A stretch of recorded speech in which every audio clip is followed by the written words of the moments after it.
Right so आज का हमारा जो टॉपिक है वो है bridging disciplines, the quantum foundations of chemistry. और हमारे स्पीकर हैं doctor Akif Zeb Khan. Doctor Akif material scientist हैं और इनऑर्गेनिक केमिस्ट हैं। 17 साल से ज्यादा इनका एक्सपीरियंस है रिसर्च में, टीचिंग में, इंडस्ट्री में। और मोस्टली इनका जो वर्क है वो है designing advance functional materials, MOF, carbon nano structures, COM, transition metal compound, और जिनका इस्तेमाल होता है एनर्जी स्टोरेज, कैटालिसिस और इन्वायरमेंटल रेमेडिएशन के लिए। Doctor Akif 75 plus peer reviewed articles publish कर चुके हैं। उनका क्यूमुलेटिव इम्पैक्ट फैक्टर 700 है। एच इंडेक्स 30 है, it is a very good H index. और एक साइंटिफिक बुक को भी एडिट कर चुके हैं। इसके अलावा आर्सेनिक रिमूवल फिल्टर के नाम से इनका एक पेटेंट भी है।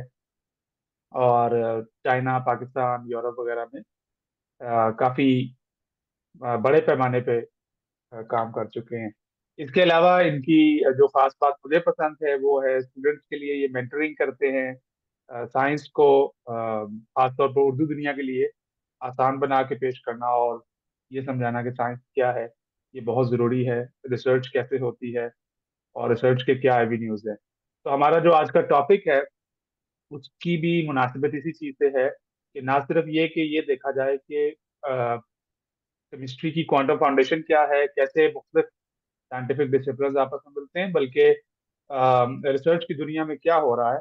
और इसके लिए फिर जो स्टूडेंट्स हैं जो आगे अपना करियर जो है वो इंटरडिसिप्लिनरी फील्ड्स के अंदर जाना चाहते हैं, उनके लिए भी हम डॉक्टर साहब से चाहेंगे कि हमारी रहनुमाई फरमाएं। तो over to you sir, you can start now.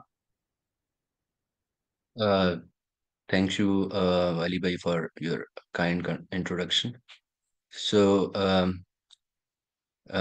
Start करते हैं। इसको मैं फुल स्क्रीन कर दूं तो फिर मुझे पार्टिसिपेंट्स नजर आएंगे। ठीक।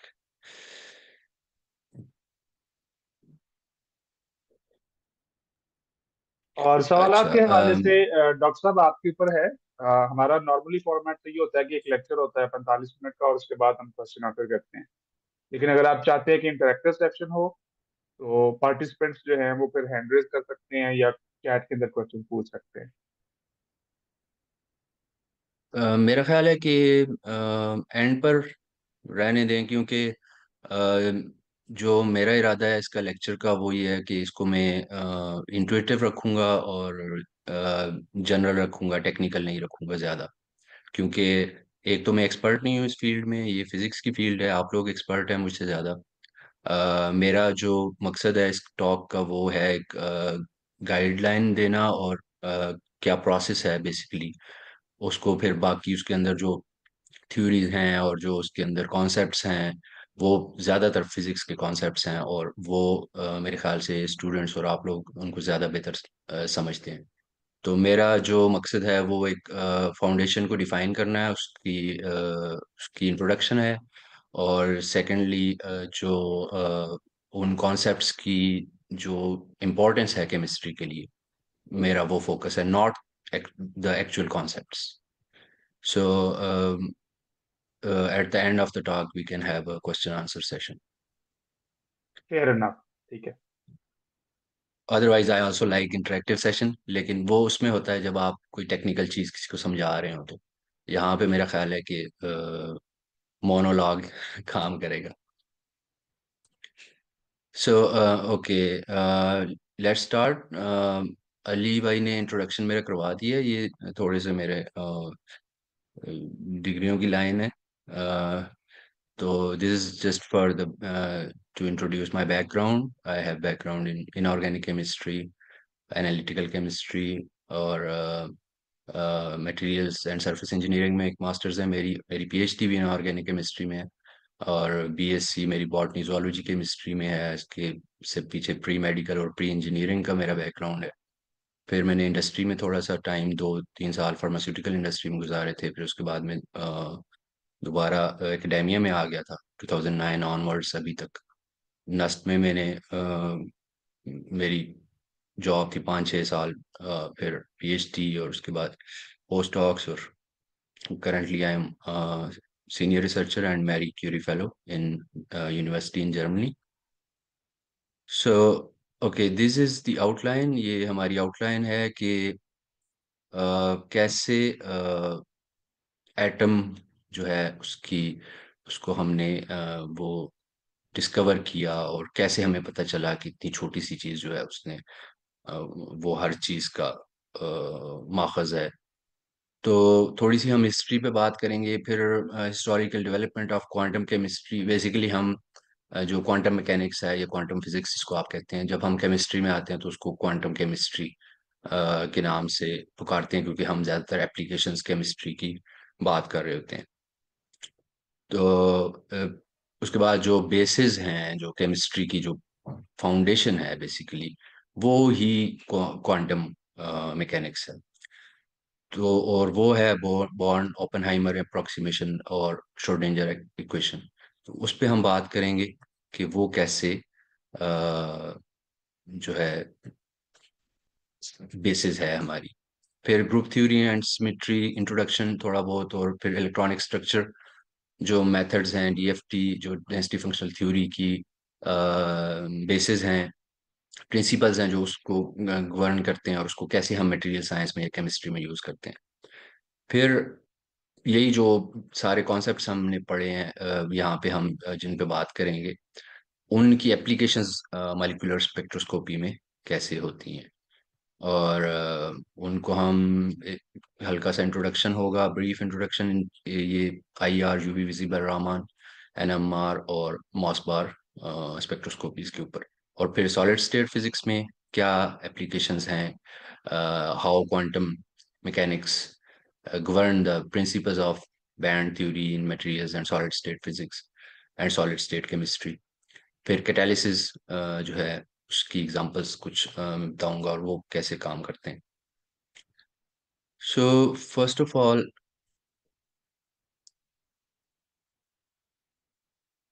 इधर कुछ लोग वेट कर रहे हैं मेरे ख्याल से।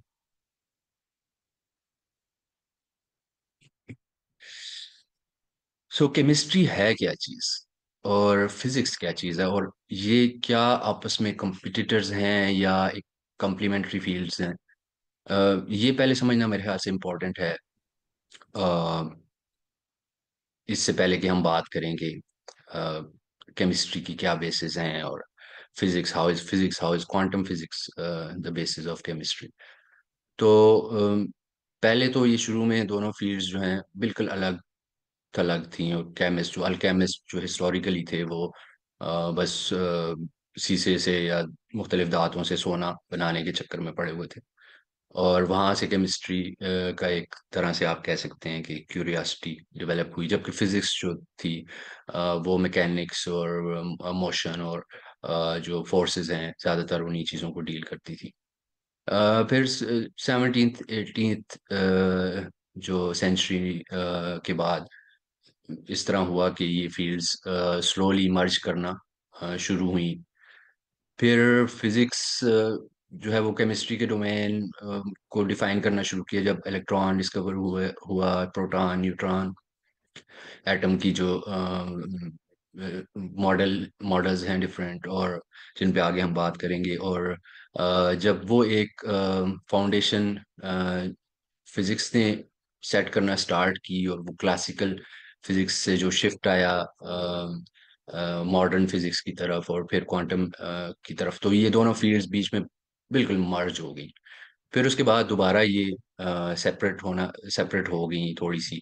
और उसके बाद जब ये ज़्यादातर काम फिजिक्स में और जो फिजिक्स के बुनियादी कॉन्सेप्ट्स थे उनमें होना शुरू हुआ। और फिर 1950s और 60s के बाद दोनों फील्ड्स दोबारा से बहुत सारे एरियाज में मर्ज हो गई हैं। और अब जो हमारे पास जो केमिस्ट्री है या फिजिक्स में जो सॉलिड स्टेट फिजिक्स वगैरह की फील्ड्स हैं, ऑप्टिक्स हैं, स्पेक्ट्रोस्कोपी है, तो उनमें बहुत ज़्यादा जो है मल्टी डिसिप्लिनरी अप्रोच है, और वहाँ पे सारी फील्ड्स मर्ज कर जाती हैं, फिजिक्स, मैथमेटिक्स, केमिस्ट्री, बायोलॉजी।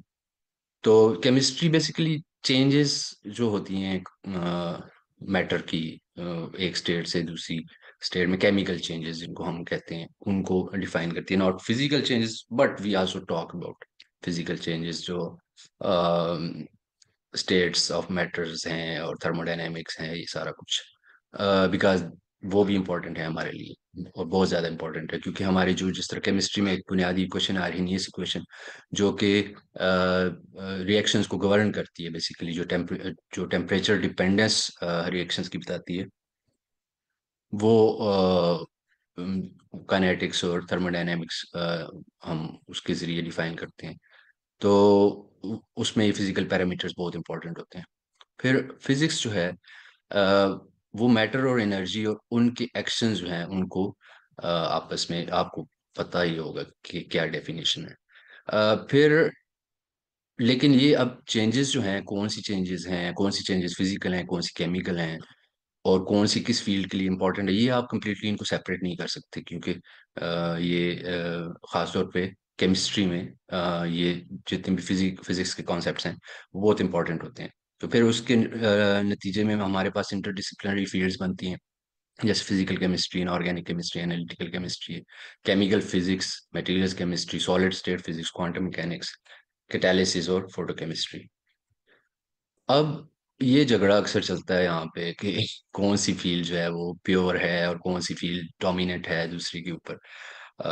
ये कार्टून है, इसमें आप देख सकते हैं कि साइकोलॉजी वाले सोशियोलॉजी को कह रहे हैं, वालों को कह रहे हैं, और बायोलॉजी वाले उनको कह रहे हैं कि साइकोलॉजी अप्लाइड बायोलॉजी है। बायोलॉजी केमिस्ट कह रहे हैं कि बायोलॉजी जो है वो अप्लाइड केमिस्ट्री है, और फिर फिजिक्स वाले उनको कह रहे हैं, और इस तरह करते करते मैथमेटिक्स वाले कह रहे हैं, end of course mathematics is the mother of all sciences. लेकिन अगर हम इस लॉजिक से चलते जाएं तो फिर मैथमेटिक्स की जो बेसिस हैं वो लॉजिक की डिफाइन बेसिस पर हैं, जो कि फिलॉसफी है। और फिलॉसफी जो है वो एपिस्टेमोलॉजी में आ जाती है, यानी जो नॉलेज की स्टडी है कि नॉलेज कैसे गेन किया जाता है, नॉलेज के क्या सोर्सेज होते हैं। अब वो जो सोर्सेज डिफाइन करते हैं वो भी फिलॉसफी में ही फिलोसफिकली हम डिफाइन करते हैं, तो ये यहाँ पर एक चक्कर सा बन जाता है।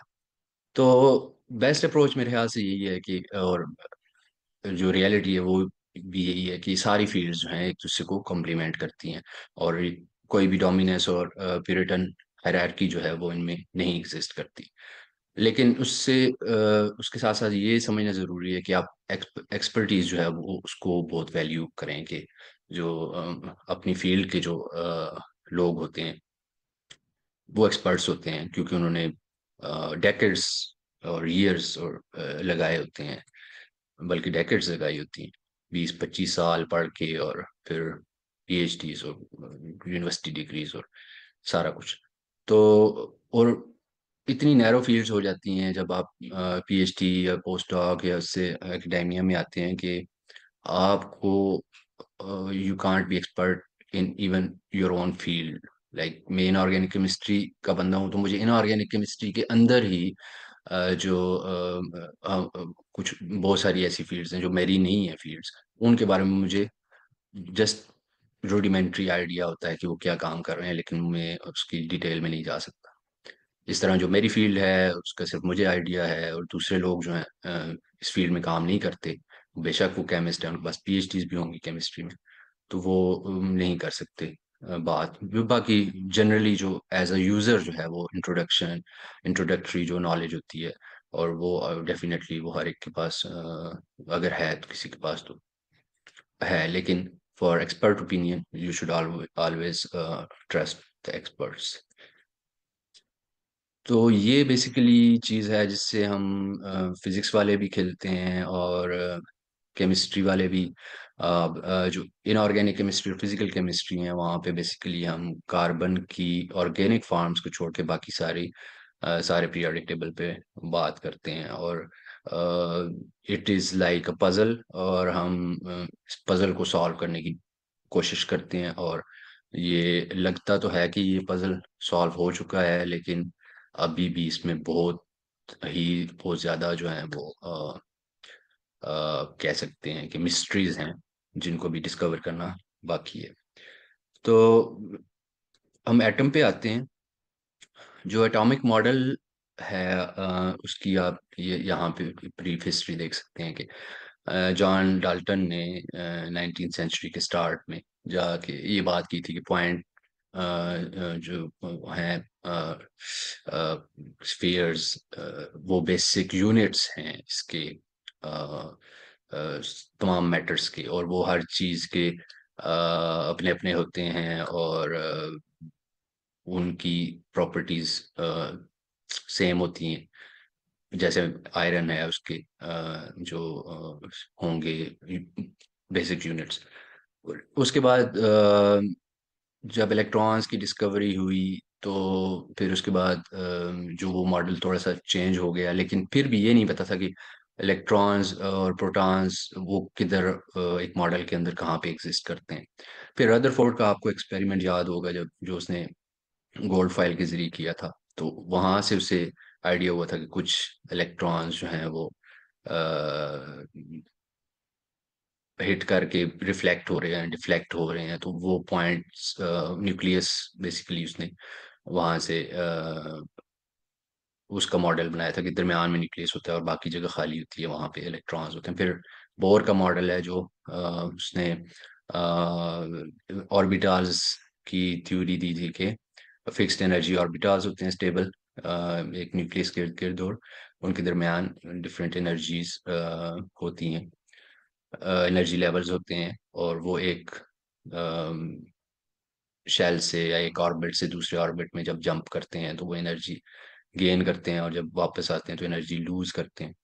लेकिन इसका model, although it didn't work on other elements bye hydrogen के, लेकिन इसने सही एक बेस जो है ना, वो एक बहुत अच्छी फाउंडेशन सेट कर दी थी for future chemistry and physics. तो ये बहुत इम्पोर्टेंट मॉडल है। फिर उसके बाद जो श्रोडिंजर की जो थ्योरी थी और इक्वेशन थी, उसने फिर मजीद ये बताया कि ये पॉइंट चार्जेस और ऑर्बिट्स नहीं होते, बल्कि वेव फंक्शंस होते हैं, प्रोबेबिलिस्टिक नेचर होती है इलेक्ट्रॉन की, इलेक्ट्रॉन की प्रेजेंस की, और उसका मोमेंटम, और उसकी पोजीशन, और एनर्जी लेवल्स के कौन कौन सी किस जगह पे वो होंगे। अब आते हैं जी फाउंडेशन, जो क्वांटम मैकेनिक्स या फिजिकल फाउंडेशन क्या है बेसिकली। स्टैंडर्ड मॉडल, फिजिक्स के लोग यहाँ पर बैठे हैं, उनको मुझसे ज़्यादा अच्छी तरह पता होगा कि स्टैंडर्ड मॉडल क्या होता है। इसमें बेसिकली ये थ्री जनरेशंस ऑफ मैटर, जो फर्मियंस हैं जिनका हाफ स्पिन होता है, और बोसॉन्स हैं जो इंटरेक्शंस और फोर्सेस वगैरह से डील करते हैं। और इसमें जो केमिस्ट्री की जो बेस है हमारे पास, वो बेसिकली फर्मियंस है। तो केमिस्ट्री में हम, आपको पता है कि न्यूट्रॉन और प्रोटॉन है, अप और बॉटम, जो अप और डाउन क्वार्क्स से मिलके बनते हैं, और फिर हमारे पास इलेक्ट्रॉन है, तो इसलिए फर्मियंस के साथ हम डील करते हैं यहाँ पर। अब जो फर्मियाज हैं, उनका इंट्रिंसिक हाफ स्पिन होता है, और वो पॉली एक्सक्लूजन प्रिंसिपल को फॉलो करते हैं। पॉली एक्सक्लूजन प्रिंसिपल क्या होता है वो हम आगे देखेंगे। और इसमें सबसे इम्पोर्टेंट बात यह है कि फर्मियाज जो हैं वो सेम एनर्जी स्टेट में एक जगह पे नहीं हो सकते। उनमें उनको एक को दूसरी स्टेट में रहना होगा, एक को वो स्टेट्स क्या होती हैं वो भी आगे हम डिस्कस करते हैं। लेकिन ये सबसे इंपॉर्टेंट बात है कि सेम एनर्जी स्टेट में, सेम ग्राउंडेड स्टेट में, या सेम एक्साइटेड स्टेट में वो सारे एक एट अ टाइम एग्जिस्ट नहीं करते हैं। And this is the foundation of chemistry basically. Fermions make chemistry possible by not all of them being in the ground state at the same time and place. तो ये जितनी भी सारी की सारी केमिस्ट्री है, वो सिर्फ इस बेसिक कॉन्सेप्ट की वजह से पॉसिबल है कि जो फर्मियान्स की ये प्रॉपर्टी है। और उसको पॉली एक्सक्लूजन प्रिंसिपल डिफाइन करता है, और जो इंट्रिंसिक उनका हाफ स्पिन है, वो हमारे जो की है वो इसकी इस कॉन्सेप्ट के पीछे है। और जो फील्ड्स इनके साथ एसोसिएटेड हैं फर्मियान्स के साथ, वो आपको पता ही है कि वो क्लासिकल फील्ड्स नहीं है, क्वांटम फील्ड्स हैं। लेकिन क्वांटम फील्ड्स भी जो हैं वो बहुत ज़्यादा कॉम्प्लिकेटेड हैं, और इनको क्लियरली फर्मियान्स की जो एप्लीकेशंस हैं या प्रॉपर्टीज हैं उनको प्रॉपरली एक्सप्लेन नहीं कर सकती। अब जिस तरह कोपेनहेगन जो इंटरप्रिटेशन है वो प्रोबेबिलिस्टिक है, लेकिन ये भी आपको पता होगा मुझसे बेहतर कि जो हाँ, उसकी जो स्टेट है वो हम उस वक्त तक किसी चीज़ की नहीं फाइंड कर सकते, किसी फर्मियान की, जब तक हम उसको वो एक क्या कहते हैं उसको, प्रोबेबिलिस्टिक स्टेट में होता है। जिस तरह श्रोडिंजर्स कैट का है अलाइव और डेड, जो ही हम मेजरमेंट करते हैं तो वो कोलैप्स होती है वो स्टेट, और हमारे पास एक जो मेजरमेंट है वो आती है। अब ये कोपेनहेगन इंटरप्रिटेशन से बहुत सारी चीज़ें डिफाइन होती हैं और बहुत हेल्पफुल है, लेकिन इसमें भी जो प्रॉब्लम है वो ये है कि वो फिजिकल मैकेनिज्म जो कोलैप्स का है वो ना तो बोसॉन्स के लिए वो एक्सप्लेन करती है, ना ही फर्मियान्स के लिए। ये फिजिसिस्ट बता सकते हैं बेहतर कि क्यों नहीं करती और कैसे करेगी, और so what is the current consensus about this thing. दूसरी जो चीज़ है वो बोमियन मैकेनिक्स है, जो कि डिटर्मिनिस्टिक है, प्रोबेबिलिस्टिक नहीं है।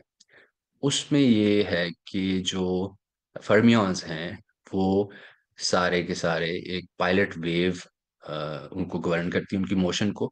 एक प्रोबेबिलिस्टिक जो स्टेट है वो नहीं होती, कोलैप्स नहीं होता, बल्कि वो पायलट वेव के थ्रू गवर्न कर रहे होते हैं। अभी एक रिसेंटली आपने वेरिटेसियम की वीडियो आई थी, वो भी जो एक्शन के ऊपर, वो अगर आपने देखी हो तो आप इसको अंडरस्टैंड करेंगे। बाकी डिटर्मिनिज्म और प्रोबेबिलिस्टिक अप्रोच क्या होती हैं, ये अली भाई वैसे भी फलसफे के शौकीन है, तो वो आपको ज़्यादा क्लियरली बता सकते हैं। इसमें हम नहीं जाते, बट इसमें भी प्रॉब्लम्स हैं और अभी रिसर्च हो रही है बोमियन मैकेनिक्स के ऊपर। तो यहाँ से हमारा टेक अवे ये है कि केमिस्ट्री फर्मियान्स के साथ डील करती है, और फर्मियान्स की जो प्रॉपर्टीज हैं, इंट्रिंसिक प्रॉपर्टीज, वो पॉली एक्सक्लूजन प्रिंसिपल के थ्रू केमिस्ट्री को पॉसिबल बनाते हैं।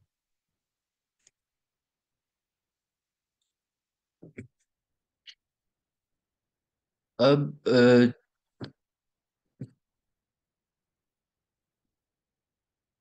मॉलिक्यूलर ऑर्बिटल थ्योरी जो है वो आगे हम इस पे डिटेल में बात करेंगे कि ये क्या चीज़ है। हिस्टोरिकली जो मॉलिक्यूल क्या चीज़ होती है, मॉलिक्यूल बेसिकली जब दो एटम्स आपस में मिलते हैं, एक जैसे एटम्स या मुख्तलिफ एटम्स, तो एक मॉलिक्यूल बनता है। अब वो मॉलिक्यूल जब आपस में मिलता है तो वो कैसे मिलता है, ये चीज मॉलिक्यूलर ऑर्बिटल थ्योरी बेसिकली बताती है कि ऑर्बिटल्स होते हैं वो आपस में जब एक दूसरे के करीब आते हैं दो एटम्स, तो उनकी जो ऑर्बिटल्स होते हैं वो स्प्लिट कर जाते हैं, उनके अंदर डीकपलिंग होती है, और उसमें एनर्जी स्टेट्स बनती हैं, एंटी बॉन्डिंग, बॉन्डिंग, और जो इलेक्ट्रॉन्स उन स्टेट्स के अंदर जाते हैं, जो बॉन्डिंग ऑर्बिटल्स हैं उनमें जाते हैं, जो बच जाते हैं वो एंटी बॉन्डिंग ऑर्बिटल्स में आते हैं। किस तरह आते हैं, उनके स्पिन्स कैसे मैटर करते हैं यहाँ पर। तो ये जो चीज़ें हैं वो एक्सप्लेन करती है मॉलिक्यूलर ऑर्बिटल थ्योरी। और इसमें जो जो डीलोकलाइज ऑर्बिटल स्पैनिंग है, ये इम्पोर्टेंट चीज़ है जो 1928 से 32 तक हुंड और मलिकन ने डेवलप की थी। और उसने मलिकन ने ही बेसिकली मॉलिक्यूलर ऑर्बिटल की जो टर्म है उसको क्वाइन किया था। फिर उसके बाद ऑक्सीजन एक टिपिकल एग्जांपल है जो मॉलिक्यूलर ऑर्बिटल थ्योरी को पढ़ाते हुए हम जिसकी एग्जांपल देते हैं। और वो जो ऑक्सीजन है बेसिकली उसका मैग्नेटिज्म, उसके अंदर ट्रिपलेट क्या होता है, सिंगलेट ऑक्सीजन क्या होता है, ये सारी चीजें मॉलिक्यूलर ऑर्बिटल थ्योरी एक्सप्लेन करती है।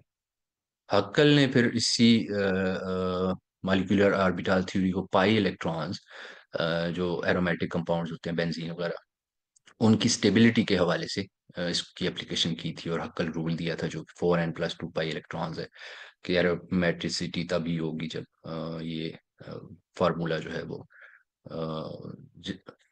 जस्टिफाई होगा। तो फिर 1950s में हार्ट्री फोक ने क्वांटम मैकेनिकल ऑर्बिटल्स को जो है वो आइगन फंक्शंस के जरिए और मीन फील्ड हैमिल्टोनियन के जरिए एक्सप्लेन किया था। ये आगे हम देखेंगे डीएफटी में, ये बहुत इंपॉर्टेंट कॉन्सेप्ट है और बेसिकली डीएफटी की बुनियाद यहाँ से 1950 से हार्ट्री फोक ने ही रखी थी, इनके रूल्स और जो इन्होंने चीज़ें उस टाइम पे डिफाइन की थी। मॉलिक्यूलर ऑर्बिटल थ्योरी और वैलेंस बाउंड थ्योरी ने फिर फ्यूचर में कंप्यूटर्स जब बने तो फिर उसकी मदद से और ज़्यादा हेल्प लेकर कैलकुलेशंस ने इसको मज़ीद बेहतर बनाया, इन दोनों थ्योरीज को, वैलेंस बैंड थ्योरी और मॉलिक्यूलर ऑर्बिटल थ्योरी।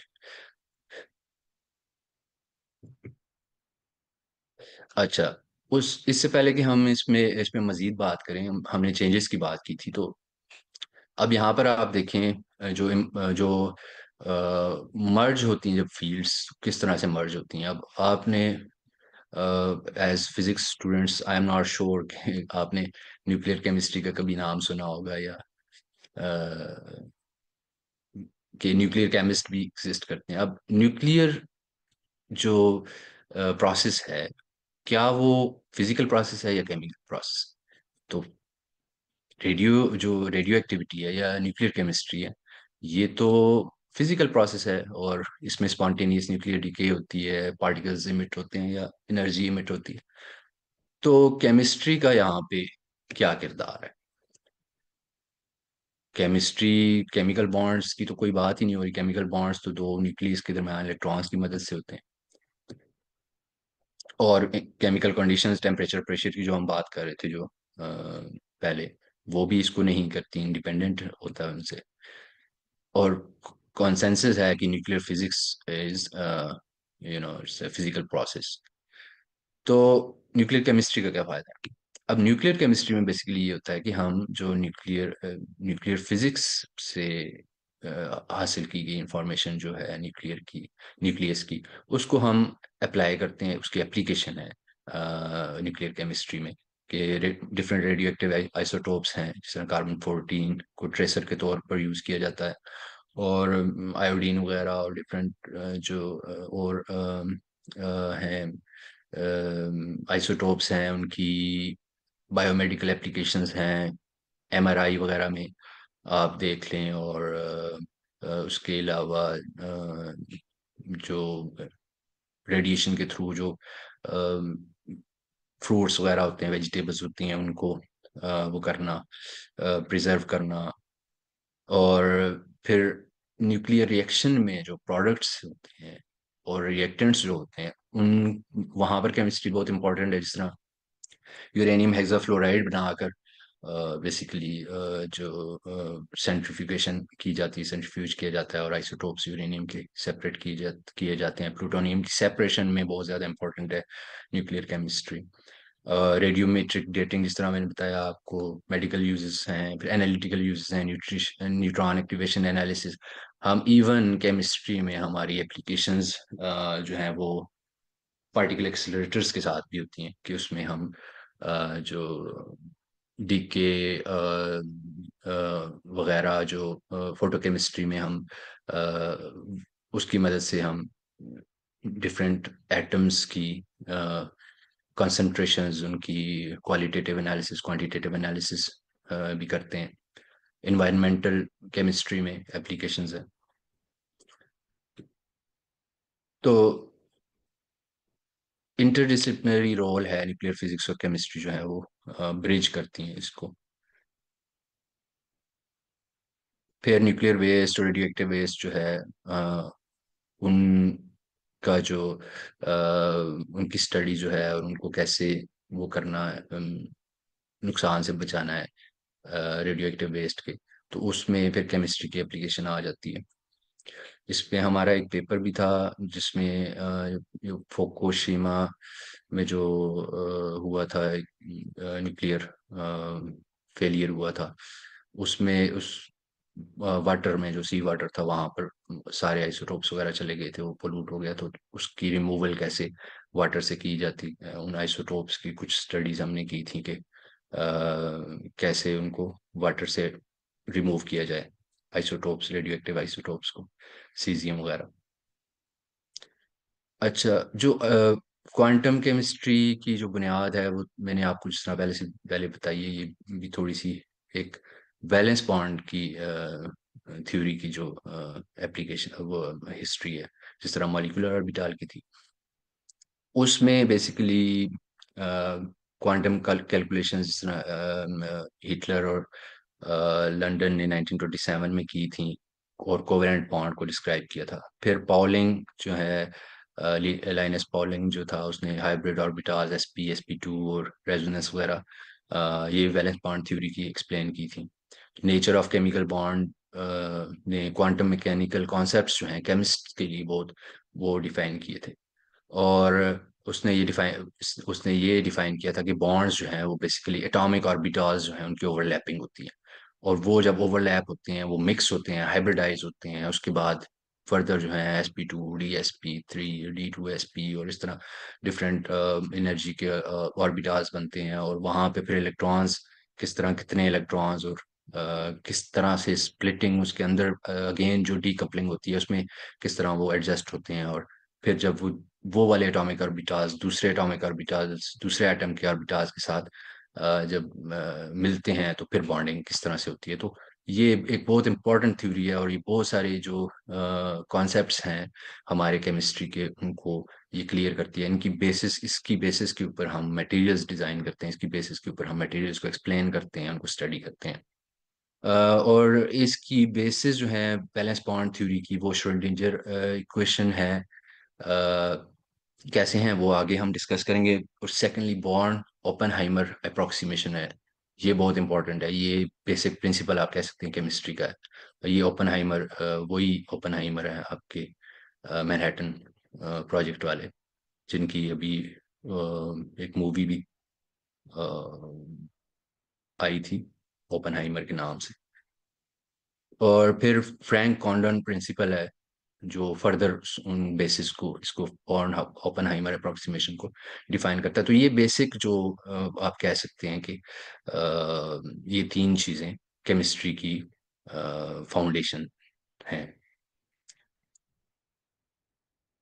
अब है क्या चीज basically born Oppenheimer approximation.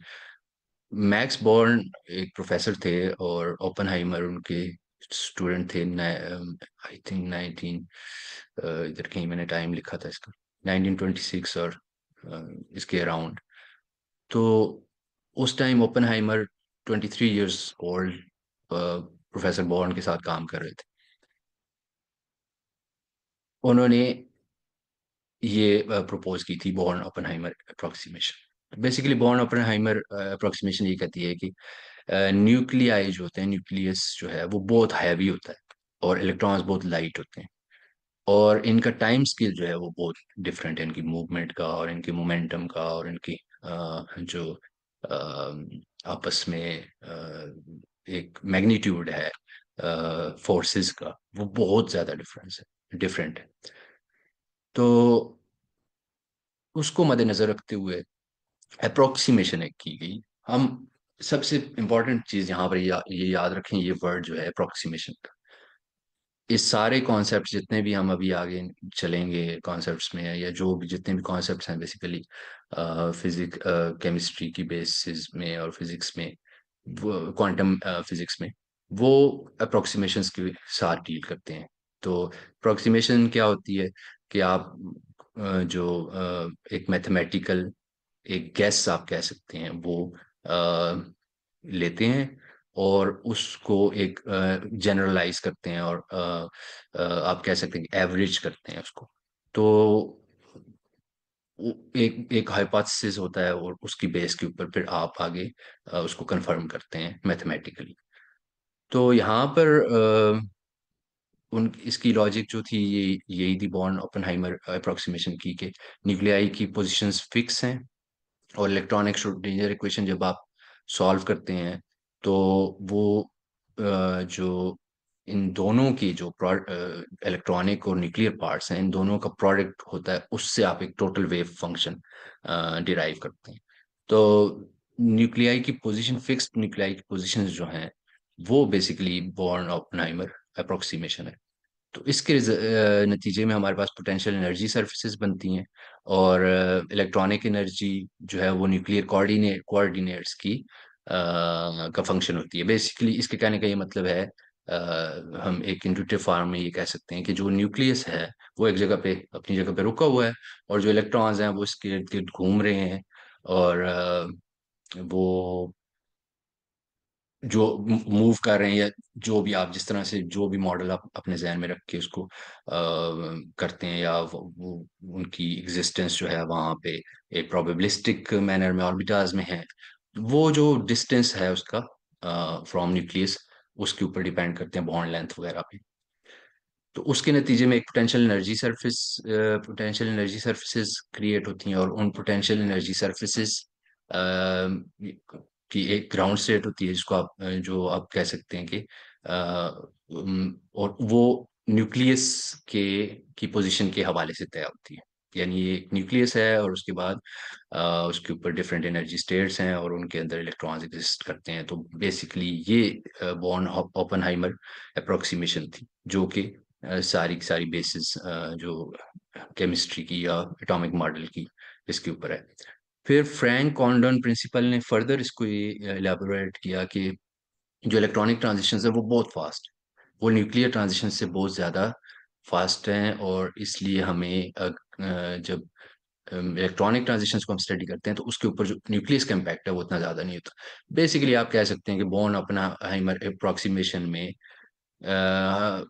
Chemist ने ये फर्ज कर लिया कि न्यूक्लियस जो है वो बस टिक कर अपनी जगह बैठा हुआ है, हमारा उसके साथ कोई लेना देना नहीं है, हमने जो भी करना है वो इलेक्ट्रॉन्स के साथ करना है। इलेक्ट्रॉन्स की उस न्यूक्लियस की साथ उससे जो डिस्टेंस है या उसके साथ जो एनर्जी का डिफरेंस है, ये चीज़ें जो है वो तय करेंगी कि केमिस्ट्री कैसे काम करती है, न्यूक्लियस के अंदर क्या हो रहा है, न्यूक्लियस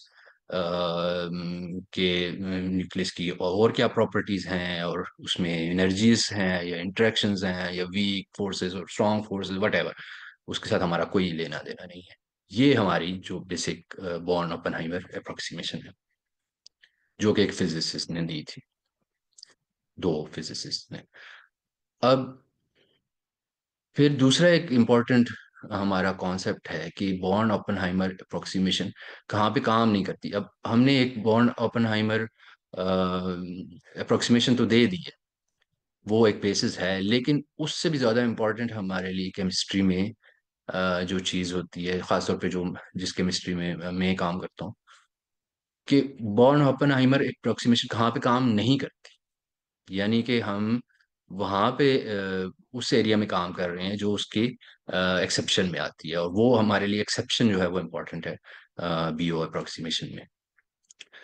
तो उसमें ये होता है कि नॉन डायबिटिक कपलिंग होती है, जो हमने अभी बात की थी कि जो हमारे पास एनर्जी स्टेट्स हैं, जो पोटेंशियल एनर्जी सर्फेसेस हैं, इन इनकी ये सिर्फ एग्जिस्ट करती हैं बीओ अप्रोक्सीमेशन में, कि एक न्यूक्लियस है और उसके साथ वो हर इलेक्ट्रॉन की या हर ऑर्बिटल की अपनी अपनी उसके साथ बॉन्ड लेंथ है, या दूसरे एटम के साथ बॉन्ड लेंथ है, या जो भी है।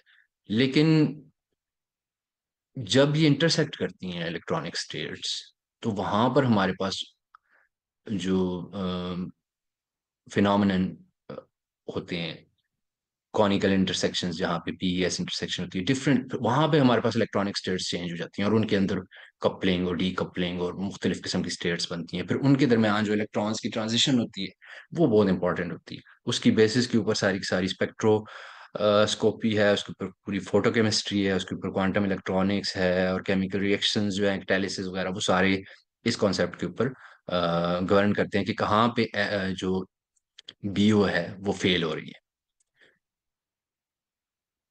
और उसको हम कहते हैं नॉन ए डायबिटिक कपलिंग।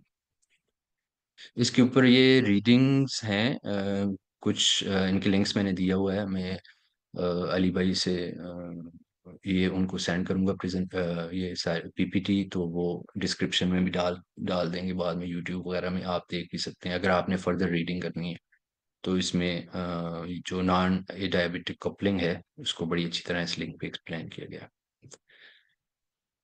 अब हम आते हैं श्रोडिंगर इक्वेशन। एज फिजिसिस्ट आपने श्रोडिंगर इक्वेशन पे बहुत काम किया होगा, और उसमें बेसिकली आप जब काइनेटिक एनर्जी के जो कंपोनेंट हैं, जो पोटेंशियल एनर्जी कंपोनेंट्स हैं, उनको बेसिकली आप कंबाइन कर रहे होते हैं। लेकिन जब हम केमिस्ट्री में आते हैं तो फिर हम हमारे पास केमिस्ट्री में बहुत सारी डिफरेंट टाइप्स की इंटरेक्शंस होती हैं जो कि हमने कंसिडर करनी होती हैं, जिनमें न्यूक्लियस की इलेक्ट्रॉन के साथ, इलेक्ट्रॉन की दूसरे इलेक्ट्रॉन के साथ, इलेक्ट्रॉन की न्यूक्लियस के साथ, ये जो है मुख्तलिफ किस्म की इंटरेक्शंस हैं। और इनके हम जो है वो हैमिल्टोनियन फंक्शंस जो हैं वो उनकी अप्रोक्सीमेशन करते हैं, उनको कैलकुलेट करते हैं। तो वो हमारे पास जो श्रोडिंगर इक्वेशन है उसकी फॉर्म कुछ इस तरह की बन जाती है। तो ये जो बेसिकली ये जो फॉर्म है श्रोडिंगर इक्वेशन की है, जिसे मॉलिक्यूलर श्रोडिंगर इक्वेशन हम कहते हैं, जो कि आप जो फिजिक्स के लोग हैं उनके लिए नई चीज होगी, जो केमिस्ट्री के लोग हैं उनके लिए एक बहुत बड़ा दर्द-ए-सर होता है, और बहुत हमें हमारे लिए एक खौफनाक चीज होती है इसको डिराइव करना। और जब खास तौर पे बहुत सारे स्टूडेंट्स इनका एफएससी और बीएससी में अनफॉर्चुनेटली मैथमेटिक्स का बैकग्राउंड नहीं होता, तो वो उनको बिल्कुल समझ नहीं आती कॉम्प्लेक्स नंबर्स क्या होते हैं और डेरिवेशंस क्या होती हैं, और ये कैसे क्या हो रहा है क्या नहीं हो रहा। बस हमें कॉन्सेप्ट्स, ज़्यादातर स्टूडेंट्स इस तरह करते हैं कि कॉन्सेप्ट्स को समझने की कोशिश कर रहे होते हैं कि कर क्या रहे हैं, और एंड रिजल्ट जो हमारा आ रहा है उसकी सिग्निफिकेंस क्या है, फिजिकल सिग्निफिकेंस क्या है उस इक्वेशन की। तो फिजिकल सिग्निफिकेंस आप यहाँ पर देख सकते हैं कि अब जिस तरह से जो मॉलिक्यूलर श्रोडिंगर इक्वेशन है उसमें जो डिफरेंट इंटरेक्शंस हैं, न्यूक्लियस की काइनेटिक एनर्जी है, इलेक्ट्रॉन की काइनेटिक एनर्जी है, इलेक्ट्रॉन न्यूक्लियस की अट्रैक्शन है, इलेक्ट्रॉन इलेक्ट्रॉन की रिपल्शन है, न्यूक्लियस न्यूक्लियस की रिपल्शन है।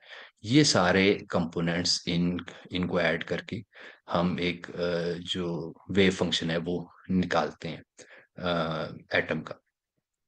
तो उसमें इलेक्ट्रॉनिक एनर्जी जो है वो बेसिकली उसकी अप्रोक्सीमेशन की जाती है। तो अब यहाँ पर आप देख सकते हैं कि ये बीओ अप्रोक्सीमेशन जो है उसका रिजल्ट है कि हम न्यूक्लियस की काइनेटिक एनर्जी को यहाँ पर इग्नोर कर रहे हैं। अब वैलेंस बॉन्ड थ्योरी में बेसिकली क्या होता है कि हम एटॉमिक ऑर्बिटल्स की ओवरलैपिंग देखते हैं। ये साइड पर आप देख सकते हैं कार्बन डाइऑक्साइड है फॉर एग्जांपल। तो इसमें क्या हो रहा है कि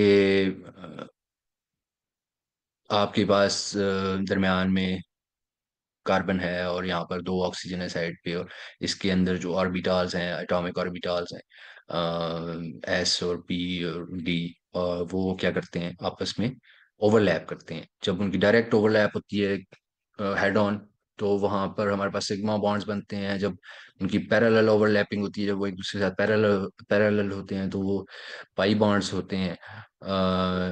और फिर ये जो सिग्मा और पाई बॉन्ड्स हैं, फिर जब हम इनकी डिटेल में जाते हैं वो कितनी टाइप्स के होते हैं, और उसको फिर उसमें जो उनके दरमियान इलेक्ट्रॉन्स किधर जाएंगे, सिग्मा बॉन्ड में कितने होते हैं, पाई बॉन्ड में कितने होते हैं। तो ये सारी डिटेल्स जो हैं ये हमें बहुत अच्छी तरह से बॉन्डिंग एक्सप्लेन करती है, जो खासतौर पे ऑर्गेनिक केमिस्ट्री में इसकी वैलेंस बॉन्ड थ्योरी, उसकी बेसिस सारी इस पे सेट होती हैं। मॉलिक्यूलर ऑर्बिटल थ्योरी की जो एप्लीकेशंस हैं वो फिर इनऑर्गेनिक केमिस्ट्री, फिजिकल केमिस्ट्री में आ जाती हैं, और वहाँ पर हम जो ट्रांजिशंस होती हैं ऑर्बिटल्स के दरमियान में इलेक्ट्रॉन्स की, कि एक इलेक्ट्रॉन दूसरी ट्रांजिशन स्टेट में कैसे जाता है, और उस टाइम पर क्या होता है, और उसका लाइट के साथ, फोटॉन या एनर्जी के साथ क्या रिलेशनशिप है, और डिस्टेंसेस कैसे मैटर करते हैं, डिफरेंट ऑर्बिटल्स की जो पोजीशन है उसकी क्या इम्पोर्टेंस है, वो हम मॉलिक्यूलर ऑर्बिटल थ्योरी से निकालते हैं। अब ये दोनों थ्योरीज इंपॉर्टेंट हैं और ये दोनों कॉम्प्लीमेंट्री हैं बेसिकली। एक से हमें डिफरेंट टाइप की इंफॉर्मेशन मिलती है, दूसरे से डिफरेंट टाइप की इंफॉर्मेशन मिलती है, दोनों यूजफुल होती हैं बेसिकली। और यहाँ पर आप सिर्फ एक पे रिलाय नहीं कर सकती, बाज़ औक़ात जो अब प्रॉपर अंडरस्टैंडिंग के लिए आपको दोनों अप्रोचेस को या मॉडल्स को, बेसिकली ये मॉडल्स हैं हिपोथेटिकल या जो भी एक्सपेरिमेंट के ज़रिए काफ़ी हद तक, बल्कि एक्सपेरिमेंट के ज़रिए आप कह सकते हैं कि इनको अपने अपने इनकी प्रोज एंड कॉन्स जो हैं वो वेल डिफाइंड है। तो वीबी में एटॉमिक ऑर्बिटल्स के ओवरलैप होता है, और एमओ में डीलोकलाइजेशन बेसिकली होती है, और स्प्लिट कर जाते हैं जो ऑर्बिटल्स हैं, जब एटॉमिक ऑर्बिटल्स आपस में कंबाइन होते हैं। तो और दोनों क्वांटम सॉल्यूशंस हैं और कोरिलेटेड हैं, एक दूसरे एनर्जीज के हवाले से भी कोरिलेटेड हैं, कि आपने अगर वीबी से एनर्जीज निकाली हैं ट्रांजिशन स्टेट्स की, और एमओ से निकाली हैं, तो वो सेम ही होती हैं। अ, लेकिन जो बात है वो इंट्यूशन की है, कि केमिकल इंट्यूशन लोकलाइज बॉन्ड्स की वो देती है, और जो मॉलिक्यूलर ऑर्बिटल है वो एक्साइटेड स्टेट्स और स्पेक्ट्रा और स्पेक्ट्रोस्कोपी और फोटोकेमिस्ट्री और इन चीज़ों में हमें हेल्प देती है। अब इसके पीछे ना सिर्फ फिजिक्स है, बल्कि मैथमेटिक्स भी है।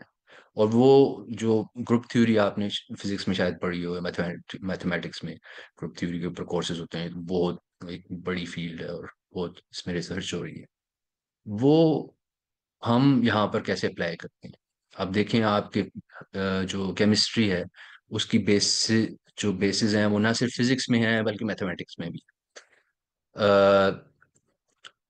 सिमिट्रीज फिजिक्स में आपने सिमिट्रीज की बहुत इम्पोर्टेंस है। आप पूरी पूरी यूनिवर्स को आप जो क्वांटम मैकेनिक्स है उसमें वो सारी थ्योरीज में ऑलमोस्ट जो है वो सिमिट्री की बात कर रहे होते हैं।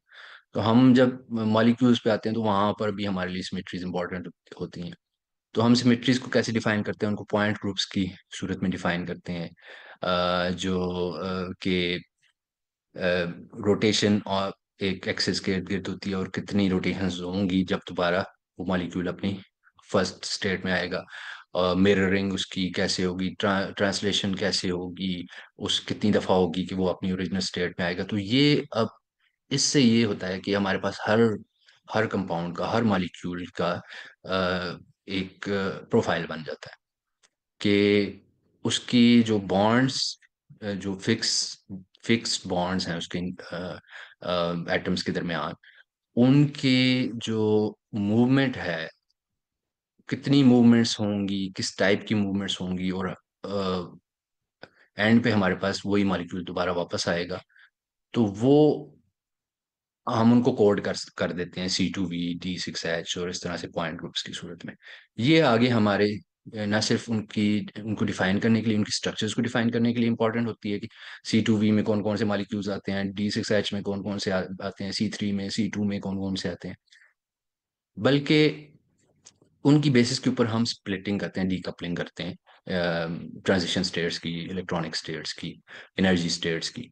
और उससे हमें पता चलता है कि जो इलेक्ट्रॉन्स हैं वो फर्दर जो ऑर्बिटल्स हैं, न सिर्फ ऑर्बिट्स बल्कि ऑर्बिटल्स हैं, उनके अंदर मजीद स्प्लिटिंग होती है। T2G, ऑर्बिटल्स वगैरह का आपने नाम सुना होगा। उनके अंदर फिर इलेक्ट्रॉन्स किधर जाते हैं, किस किस में जाते हैं, और कैसे फर्दर अ, जो ट्रांजिशन स्टेट्स उसके अंदर बनती हैं, वो फिर हमें आगे उनकी क्या एप्लीकेशन है वो हम आगे देखेंगे। लेकिन ये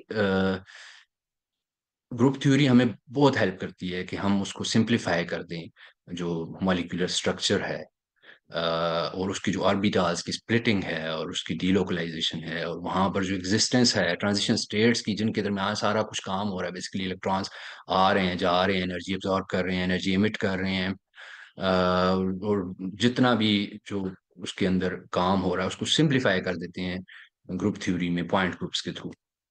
और ये हमारी जो एक थ्री डायमेंशनल इंट्यूशन के लिए बहुत इंपॉर्टेंट होती है। ये हमारा पूरा कोर्स था एक एमफिल में कायद आज़म यूनिवर्सिटी में।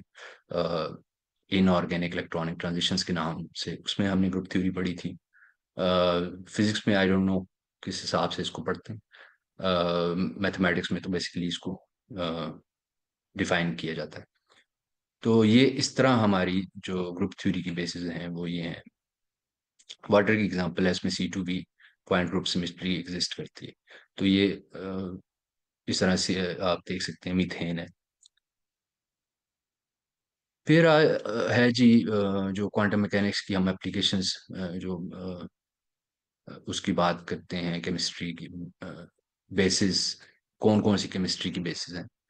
फिर हमारे पास थ्योरेटिकल, जिस तरह आपके पास थ्योरेटिकल फिजिक्स है उस तरह से हमारे पास थ्योरेटिकल केमिस्ट्री भी है।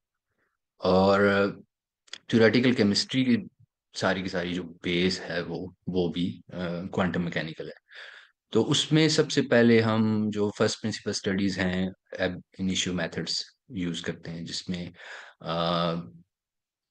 कैलकुलेशंस वो फंडामेंटल लॉज की बुनियाद पर होती हैं, बिल्कुल क्वांटम मैकेनिक्स की बुनियाद पर होती हैं। इसको फर्स्ट प्रिंसिपल कहते ही इस वजह से हैं कि फ्रॉम स्क्रैच है। ये एम्पेरिकल मॉडल है, इसमें कोई जो है सॉरी, ये मैथमेटिकल मॉडल है, इसमें कोई जो है एक्सपेरिमेंटल फिटिंग नहीं होती, कोई एम्पेरिकल मॉडल के पैरामीटर्स वगैरह से इसको जस्टिफाई नहीं करने की कोशिश की जाती। आपकी सिर्फ एक जो मैथमेटिक्स है, जो क्वांटम मैकेनिक्स की बेस के ऊपर आपके पास इक्वेशंस हैं, उनको यूज करके आप मॉडल्स डिफाइन करते हो। और मजे की बात यह है कि वो जब जो आपके पास मॉलिक्यूलर मॉडल्स आते हैं या एटॉमिक जो केमिकल इंटरेक्शंस होती हैं, केमिस्ट्री है वहाँ पर, वो सारी वो बहुत हद तक जो है वो एक्यूरेट होती है और हमें बहुत ज़्यादा इंफॉर्मेशन देती है। अगर उसको फिर हम एक्सपेरिमेंटली, अब तो खैर एक्सपेरिमेंटली भी जो है वो किया जा सकता है इनको। फॉर एग्जांपल हमारा एक पेपर था 2022 में आया था, उसमें हमने फिजिक्स के DFT के हमारे दोस्त हैं उनके साथ काम किया। और उसमें हमने पहले एक थ्योरेटिकल मॉडल बनाया कि हमारे पास ग्राफीन है और हम ग्राफीन में एक एक्सटर्नल सिंगल एटम उसको किस तरह से ला रहे हैं और वहां पर उसको स्टेबलाइज कर रहे हैं। तो उसकी एक थ्योरेटिकल जो स्ट्रक्चर बनेगी वो बनाई हमने। फिर उस स्ट्रक्चर के ऊपर हमने फोरियर ट्रांसफॉर्मेशन और डिफरेंट कैलकुलेशंस, ये सारी DFT वगैरह ये सारी इसके ऊपर लगाई। तो हमारे पास रिजल्ट में कुछ ग्राफ्स आए। फिर उनको हमने जब x ray absorption spectroscopy, x ray near edge absorption और उनको जेनस और XFS जो एक्सरे फ्लोरेसेंस स्पेक्ट्रोस्कोपी है, उन उसके थ्रू हमने एक्चुअल मटेरियल को टेस्ट किया, जिसमें हम प्रिडिक्ट कर रहे थे कि ये हमारे पास स्ट्रक्चर होगी। तो अ, उस थ्योरेटिकल मॉडल को जब एक्सपेरिमेंटल मॉडल के साथ हमने ओवरलैप किया तो वो बहुत ज़्यादा एक्यूरेट था। तो उससे हमारी जो स्ट्रक्चर थी वो कंफर्म होगी। तो थियोरेटिकल केमिस्ट्री की इतनी ज़्यादा इंपॉर्टेंस है, और अब तो जो हमारे मटेरियल केमिस्ट्री में जितना भी काम हो रहा है उसमें इसको एक ज़रूरी चीज़ समझा जाता है कि आप कॉम्प्लीमेंट करें अपने रिजल्ट्स को, कंफर्म करें थियोरेटिकल केमिस्ट्री के थ्रू। कैसे करते हैं वो आगे हम देखते हैं, अभी टाइम हमारे पास कम है थोड़ा सा। तो कंप्यूटेशनल मेथड्स, इनकी जो बेसिस हैं वो, जैसे आपको पहले बताया था कि हार्ट्री फोक के जो मेथड्स हैं उसमें वो बेसिस हैं उसकी। तो ये हार्ट्री फोक क्या होता है बेसिकली, ये होता है कि वेव फंक्शन को as a single Slater determinant के तौर पर एवरेज किया जाता है। तो ये आगे नेक्स्ट स्लाइड पे मैं आपको बताता हूँ कि स्लेटर डिटर्मिनेंट क्या होता है।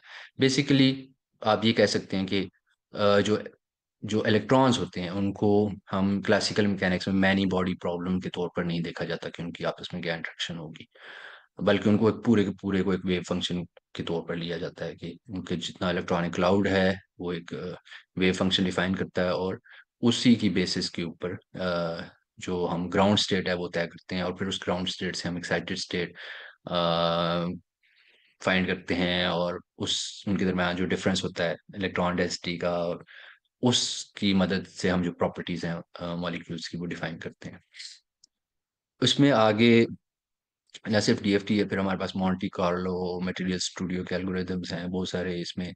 वो मटेरियल ना सिर्फ उसमें बल्कि डिफरेंट प्रॉपर्टीज जो है मटेरियल्स की वो हासिल की जाती हैं, बल्कि आप थ्योरेटिकली उनके स्पेक्ट्रास भी जो है वो सिमुलेट कर सकते हैं। आप F T I R U V वगैरह, सिर्फ आप मॉलिक्यूल की स्ट्रक्चर वहां पे बनाएंगे कि ये हमारे पास मॉलिक्यूल है मटेरियल स्टूडियो में, और हाँ इसका एफ टी आई आर करके दे दो, F T I are spectra आपको दे देगा। फिर आप उसको मशीन में लेकर जाएंगे और रियल में उसके ऊपर आई आर लाइट डालकर उसका स्पेक्ट्रा फाइंड करेंगे, तो उसको आप कंपेयर कर सकते हैं। वाकई वो मटेरियल जो आपने उसकी स्ट्रक्चर जो है वो मटेरियल स्टूडियो में खुद अपने हाथों से कंप्यूटर में बनाई थी, वही एग्जैक्ट स्ट्रक्चर उस मटेरियल के अंदर एग्जिस्ट करती है, जिसको आप अ, अपनी आंख से नहीं देख सकते। तो ये जो मॉलिक्यूलर मॉडलिंग अब एआई और मशीन लर्निंग वगैरह भी आ गई हैं, तो उससे हमें बहुत ज़्यादा इंफॉर्मेशन मिलती है। और ये सारी की सारी जो कंप्यूटेशनल मेथड्स हैं, अब यहाँ पर आप देखिए मैथमेटिक्स की फील्ड भी जो है वो मर्ज हो रही है, कंप्यूटर साइंस भी है, फिजिक्स भी है।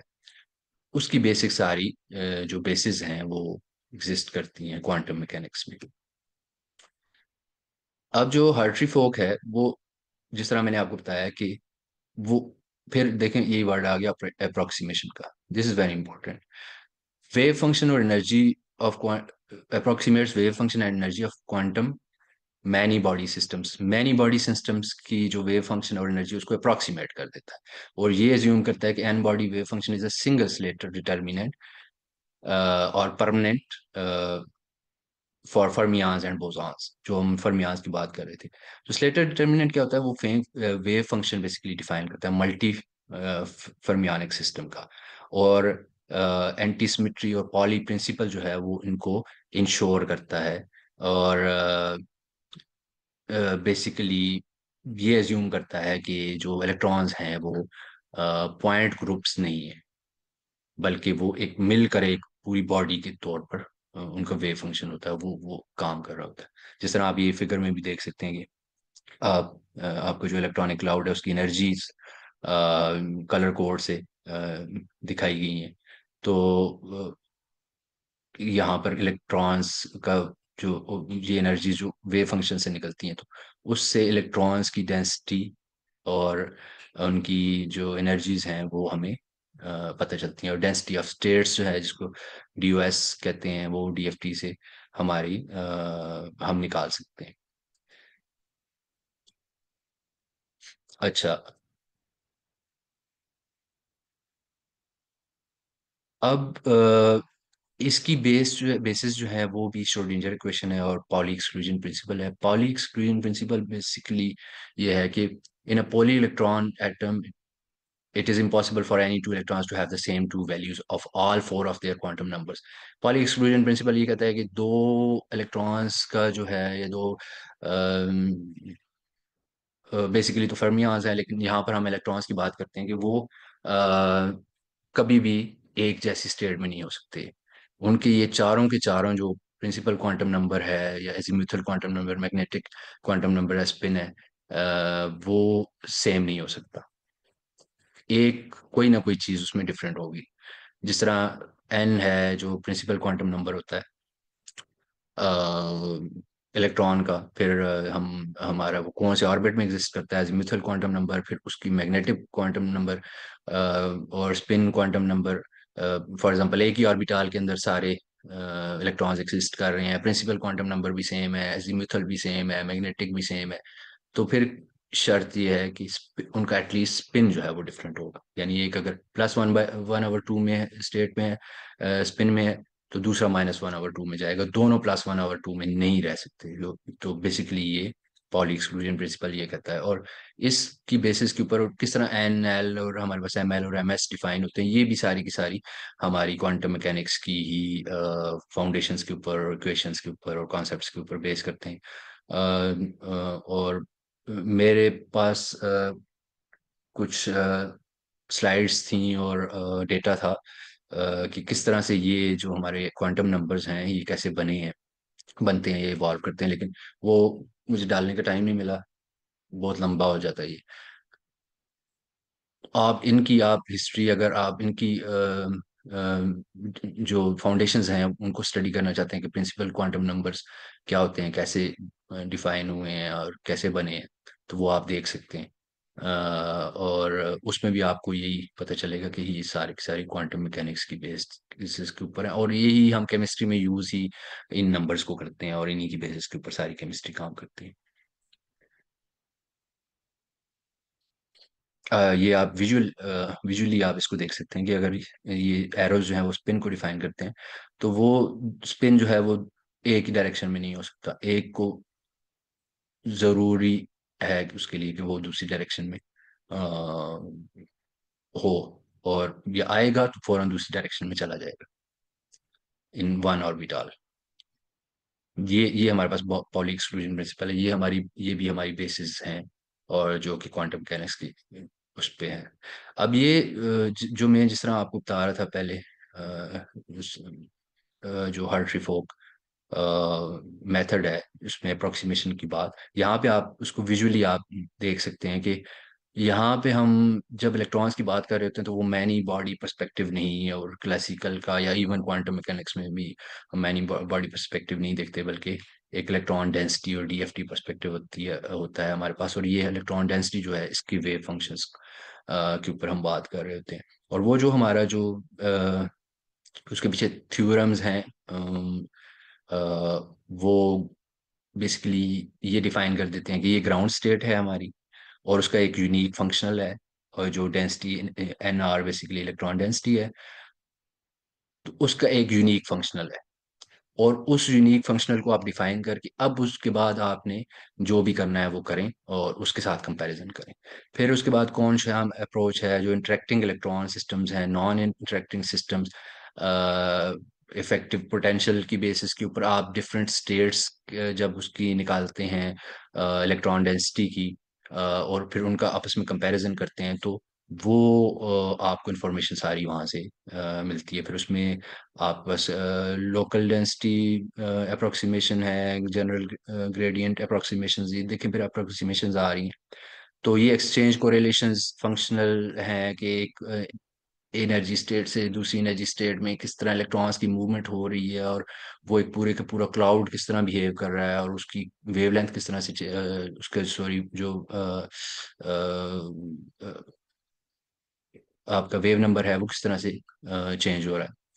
और वहाँ पे सारी ज्योमेट्रीज, एनर्जीज, इलेक्ट्रॉनिक स्ट्रक्चर और ये सारी प्रॉपर्टीज एटम्स और मॉलिक्यूल्स की अ, आप डिफाइन कर सकते हैं, वो सारी इंफॉर्मेशन ले सकते हैं।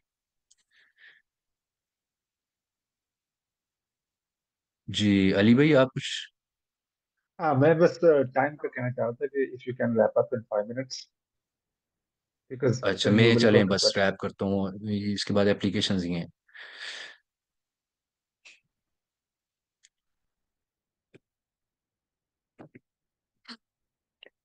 ये जिस तरह मैंने आपको बताया 1950s 60s से डीएफटी, और प्रेजेंटली अभी तक ये काम हो रहा है। जो ये डीएफटी की ब्रीफ हिस्ट्री है। तो एप्लीकेशंस के ऊपर आते हैं। एप्लीकेशंस में स्पेक्ट्रोस्कोपी है सबसे पहले। स्पेक्ट्रोस्कोपी में जो मॉलिक्यूलर वाइब्रेशंस होती हैं, फॉर एग्जांपल आईआर स्पेक्ट्रोस्कोपी है हमारे पास, इंफ्रारेड स्पेक्ट्रोस्कोपी, उसका इंफ्रारेड रेंज है 4000 से 400 सेंटीमीटर, या आप कह सकते हैं कि 900 ऑलमोस्ट नैनोमीटर से ये स्टार्ट होती है। आई आर रीजन जो स्टार्ट होता है, उसके अंदर हम काम करते हैं। उसमें बेसिकली ये होता है कि जो बॉन्ड्स हैं उनके, उनमें डिफरेंट टाइप्स की वाइब्रेशंस होती हैं, और वो एनर्जी उन वाइब्रेशंस जो है वो क्वांटाइज होती हैं। एक स्टेट से दूसरी स्टेट में जब जाती हैं तो उसमें एनर्जी एब्जॉर्ब होती है, या जब वो वापस आती है तो एनर्जी इमिट होती है। उसकी बेसिस के ऊपर ये सारी की सारी आईआर थ्योरी काम करती है। और वो जो वाइब्रेशंस होती हैं बॉन्ड्स की, वो करेक्टरिस्टिक होती हैं। और डिफरेंट टाइप्स के जो बॉन्ड्स हैं, सी डबल बॉन्ड ओ है या सी एच है, और उनकी फिर स्ट्रेचिंग है या उनकी सिजरिंग है, डिफरेंट टाइप्स की जो जो मोशंस हैं, अ, वो हम इन उनकी एनर्जी जो है वो फाइंड कर सकते हैं, एब्जॉर्प्शन और ट्रांसमिशन वगैरह। तो वो जब हम प्लॉट करते हैं तो हमारे पास इंफॉर्मेशन आ जाती है, और उससे हमें पता चलता है कि कौन कौन से बॉन्ड्स एग्जिस्ट करते हैं। हम बॉन्ड्स को आइडेंटिफाई कर सकते हैं, स्ट्रक्चर्स को कंफर्म कर सकते हैं। इस तरह यूवी विजिबल स्पेक्ट्रोस्कोपी है, उसमें जो है हम यूवी विजिबल रेंज में काम करते हैं 200 से 800 नैनोमीटर्स, 2 to 6 इलेक्ट्रॉन वोल्ट। और यूवी विजिबल में हम जो मॉलिक्यूलर ऑर्बिटल थ्योरी है जिसकी हमने पहले बात की, उसमें ट्रांजिशंस की बात करते हैं कि pi to pi star, N to pi star, N to sigma, और क्या होती हैं, और उसमें एनर्जी डिफरेंस क्या है। वो एक इलेक्ट्रॉनिक स्ट्रक्चर जो है हम पूरी की पूरी डिफाइन कर देते हैं मॉलिक्यूल्स की। अब यहाँ पर एग्जांपल के तौर पर इसकी एप्लीकेशन आप देख सकते हैं कि एक डाई है, उसकी डिफरेंट कंसंट्रेशन के ऊपर डिफरेंट एब्जॉर्बेंस है। अब इसके पीछे पूरी यही साइंस काम करती है कि उस डाई की स्ट्रक्चर क्या है, उसके अंदर कौन कौन से बॉन्ड्स और एटम्स कहाँ कहाँ मौजूद हैं, और क्या क्या डीकपलिंग हुई हुई है, किस तरह से जो इलेक्ट्रॉनिक जो लेवल्स हैं उनमें डिफरेंस है, और उस डिफरेंस के दरम्यान इलेक्ट्रॉन्स किस तरह ट्रांजिशन कर रहे हैं। तो उससे जो हमारे पास उसका एक रिजल्ट के तौर पर हमारा ग्राफ बनता है, वो यूवी विजिबल स्पेक्ट्रोस्कोपी में, और उससे हम डायरेक्ट इंफॉर्मेशन ले लेते हैं फिजिकल सिग्निफिकेंस। रामान रामान जो है वो कॉम्प्लीमेंट्री टेक्निक है। कुछ ऐसे बॉन्ड्स हैं जो ऑब्जेक्ट्स के दरमियान, एटम्स के दरमियान, जिन जो कि एक्टिव नहीं, आईआर एक्टिव नहीं होते, और हम आईआर स्पेक्ट्रोस्कोपी से, FTIR, Fourier transform infrared spectroscopy से वो इन्फॉर्मेशन नहीं ले सकते, वो फिर हम रामान स्पेक्ट्रोस्कोपी से लेते हैं। और इसमें बेसिकली स्कैटरिंग होती है लाइट की, फोटॉन्स की, और वो मेजर करते हैं, और वो जो स्कैटरिंग होती है वो बेस करती है जो बॉन्ड्स की वाइब्रेशन है या पोलराइजेबिलिटी है, वो उसकी बेसिस पे, और वो भी कैरेक्टरिस्टिक होती है मॉलिक्यूल्स की। अभी यहाँ पर आप देख सकते हैं कार्बन की है, इसमें ग्रेफिटिक बॉन्ड है, और जो डी बैंड बैंड है, ग्रेफिटिक बैंड, और जो डिसऑर्डर्ड बैंड है कार्बन के अंदर, sp2 और sp3 कार्बन्स का, उस वो हम रामान स्पेक्ट्रोस्कोपी से फाइंड करके उसका ग्रेफिटिक या क्रिस्टलाइन कैरेक्टर और एमॉर्फस कैरेक्टर फाइंड करते हैं। इस तरह न्यूक्लियर, देखें न्यूक्लियर स्पेक्ट्रोस्कोपी हमारे पास ये भी अब जिस तरह हम बात कर रहे थे न्यूक्लियर केमिस्ट्री की, ये भी एक एप्लीकेशन है। इसमें हम न्यूक्लियाई के स्पिन की बेसिस के ऊपर हम आइडेंटिफाई करते हैं, और ये बहुत जो है वाइटल है ऑर्गेनिक केमिस्ट्री में, एनएमआर स्पेक्ट्रोस्कोपी। इसके बगैर ऑर्गेनिक केमिस्ट्री एग्जिस्ट नहीं करती, और उससे हम पूरे मॉलिक्यूल की जो स्ट्रक्चर, अब यहाँ पर आप देख सकते हैं कि डिफरेंट जो ये स्प्लिटिंग्स हुई हुई हैं, ये बेसिकली हाइड्रोजन प्रोटॉन्स एनएमआर है। ये डिफरेंट टाइप की एनएमआर जो प्रोटॉन्स हैं उनको बता रहा है कि ये ए टाइप के यहाँ पर हैं, बी सी टाइप उनकी पीक्स यहाँ यहाँ आ रही हैं। इससे हमें पूरी स्ट्रक्चर का अंदाजा हो जाता है। ये भी क्वांटिटेटिव होती है। और स्पिन स्पिन कपलिंग जो दो न्यूक्लियाई की होती हैं आपस में, या उसकी इन्वायरमेंट, केमिकल इन्वायरमेंट, यानी ये नाइट्रोजन है और इसकी कार्बन के साथ क्या इसके इर्द गिर्द जितने भी कार्बन मौजूद हैं उनके साथ क्या इंटरेक्शन है न्यूक्लियाई की, अ, वो उसकी क्वांटाइजेशन की बेसिस के ऊपर ये होती है, और वो जिस तरह पहले एक्सप्लेन किया है। फिर मॉस बार है, मॉस बार स्पेक्ट्रोस्कोपी से हम गैमा रेस की एब्जॉर्प्शन करवाते हैं, और इंफॉर्मेशन लेते हैं oxidation states, electronic environment, nucleus की, और solid state physics, geochemistry, chemistry वगैरह में इसकी एप्लीकेशंस है।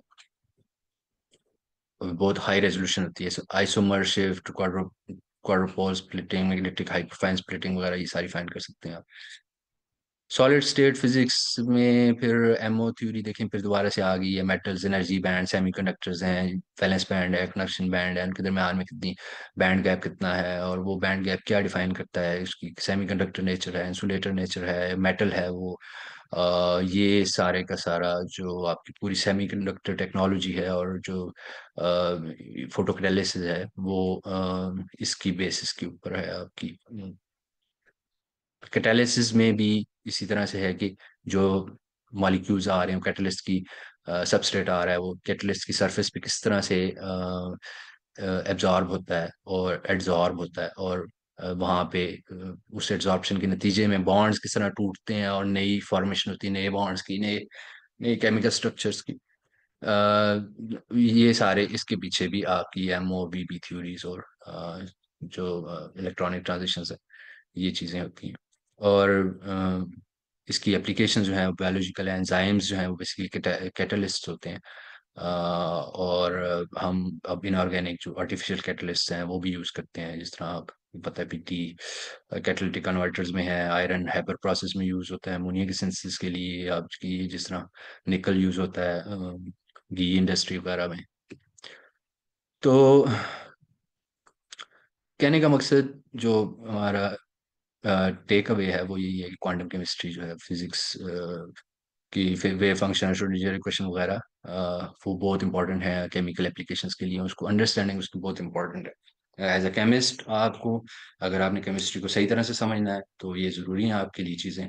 और एज अ फिजिसिस्ट आपको आप इन चीज़ों की आपको एप्लीकेशन पता होनी चाहिए कि आप ये काम क्यों कर रहे हैं। अक्सर लोग कहते हैं कि हम ये हमने अलजेब्रा में ये क्वेश्चन पढ़ी है, हमने फार्मूले पढ़े थे मैट्रिक में 10-12, और उनकी कभी हमने जिंदगी में एप्लीकेशन नहीं देखी। ये एप्लीकेशंस होती हैं बेसिकली। आपको उस टाइम पे लग रहा होता है कि कोई एप्लीकेशन नहीं है, लेकिन वो ज़रूरी होती हैं ये चीज़ें। बाकी यही है, करंट मेथड्स जो हैं वो प्रिडिक्शंस कैसे करते हैं, और मॉडल जो मॉलिक्यूलर स्ट्रक्चर्स हैं और उनकी जो बिहेवियर्स हैं प्रॉपर्टीज हैं उनको कैसे एक्सप्लेन करते हैं, ये सारे की सारी चीज़ें इवेंचुअली इन एप्लीकेशंस में यूज होती हैं। उसमें कंप्यूटेशनल मेथड्स, मैथमेटिक्स, फिजिक्स और ये सारी चीज़ें। Okay, that's it. If you have any questions तो आप पूछ सकते हैं अभी। Thank you so much doctor sahib, आपने बड़ी वसी किस्म की जो है वो एक तस्वीर दिखाई है।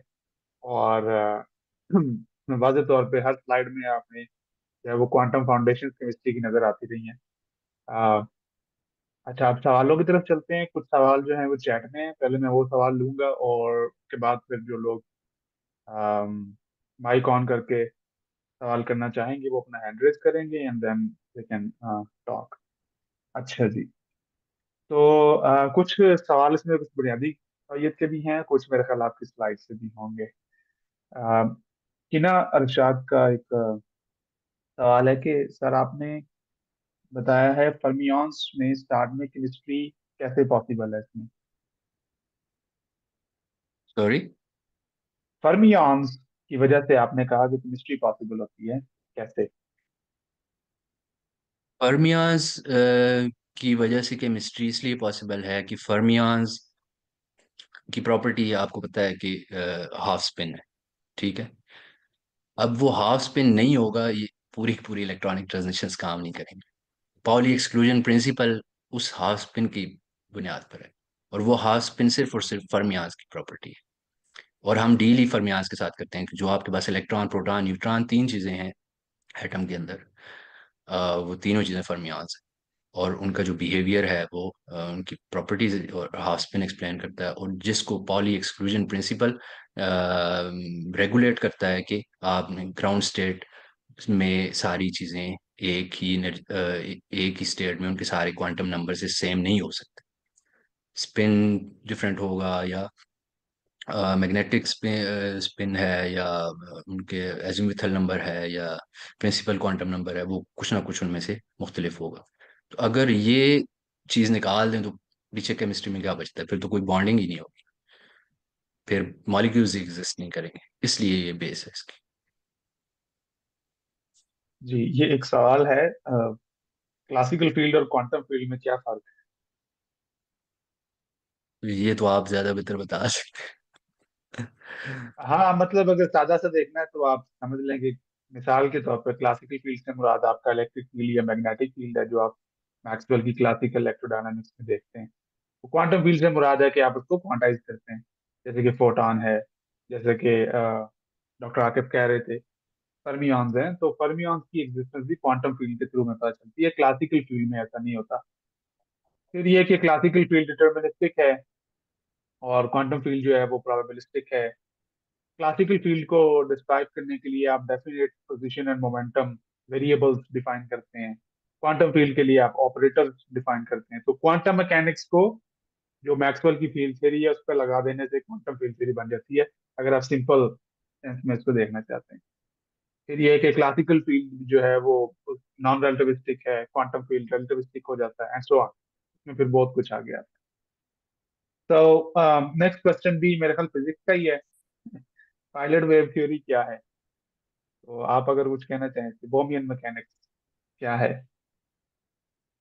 पायलट वेव थ्योरी, जिस तरह अभी आपने क्वांटम मैकेनिक्स की बात की है कि उसमें और क्लासिकल में क्या डिफरेंस है, तो बेसिकली आप ये कह सकते हैं कि जो पायलट वेव थ्योरी है वो क्वांटम फिर से दोबारा क्लासिकल की तरफ जंप है एक तरह, कि हमारे पास एक पायलट वेव है जो कि डिटर्मिनिस्टिक है, और वो डिफाइन कर रही है जो इलेक्ट्रॉन्स हैं उनकी मूवमेंट को, पार्टिकल्स की मूवमेंट को। तो कुछ ऐसी चीजें हैं जिस तरह कोपेनहेगन जो एक्सप्लेनेशन है वो ये कहती है कि कोपेनहेगन इंटरप्रिटेशन कि ये प्रोबेबिलिस्टिक है इलेक्ट्रॉन्स की एग्जिस्टेंस, यानी आपके पास एक प्रोबेबिलिटी का ऑर्बिटल बेसिकली क्या होता है कि वो जगह है जहाँ पे इलेक्ट्रॉन की एग्जिस्टेंस प्रोबेबल है, या यानी उधर कहीं भी हो सकता है। और वो उस वक्त तक आप नहीं फाइंड कर सकते जब तक आप उसको मेजर नहीं करेंगे। जो ही आप मेजर करेंगे तो वो सारी की सारी स्टेट्स जो है प्रोबेबिलिस्टिक उसकी वो कोलैप्स कर जाएंगी, सिर्फ एक जगह आपके पास बच जाएगी, आपको पता चल जाएगा कि इलेक्ट्रॉन यहाँ पर है। तो ये क्वांटम जो कोपेनहेगन इंटरप्रिटेशन है। तो पायलट वेव में बेसिकली ये है कि वो ये नहीं कहते कि कोई जो प्रोबेबिलिस्टिक एक क्लाउड है या एक पोजीशन है वो एग्जिस्ट करती है, बल्कि एक वेव होती है जो एसोसिएटेड है पायलट वेव उस इलेक्ट्रॉन के साथ, वो गाइड कर रही होती है कि वो किधर मौजूद होगा। वो और वो डिटर्मिनिस्टिक है। जबकि जो डिटर्मिनिज्म और जिस तरह मैंने अभी बताया आपको प्रोबेबिलिटी, ये फिर और डीपर कॉन्सेप्ट्स हैं, अगर इनके अंदर आप जाना चाहते हैं, जब उनको आप अंडरस्टैंड करेंगे तो फिर आपको ये वाली बात भी समझ आ जाएगी।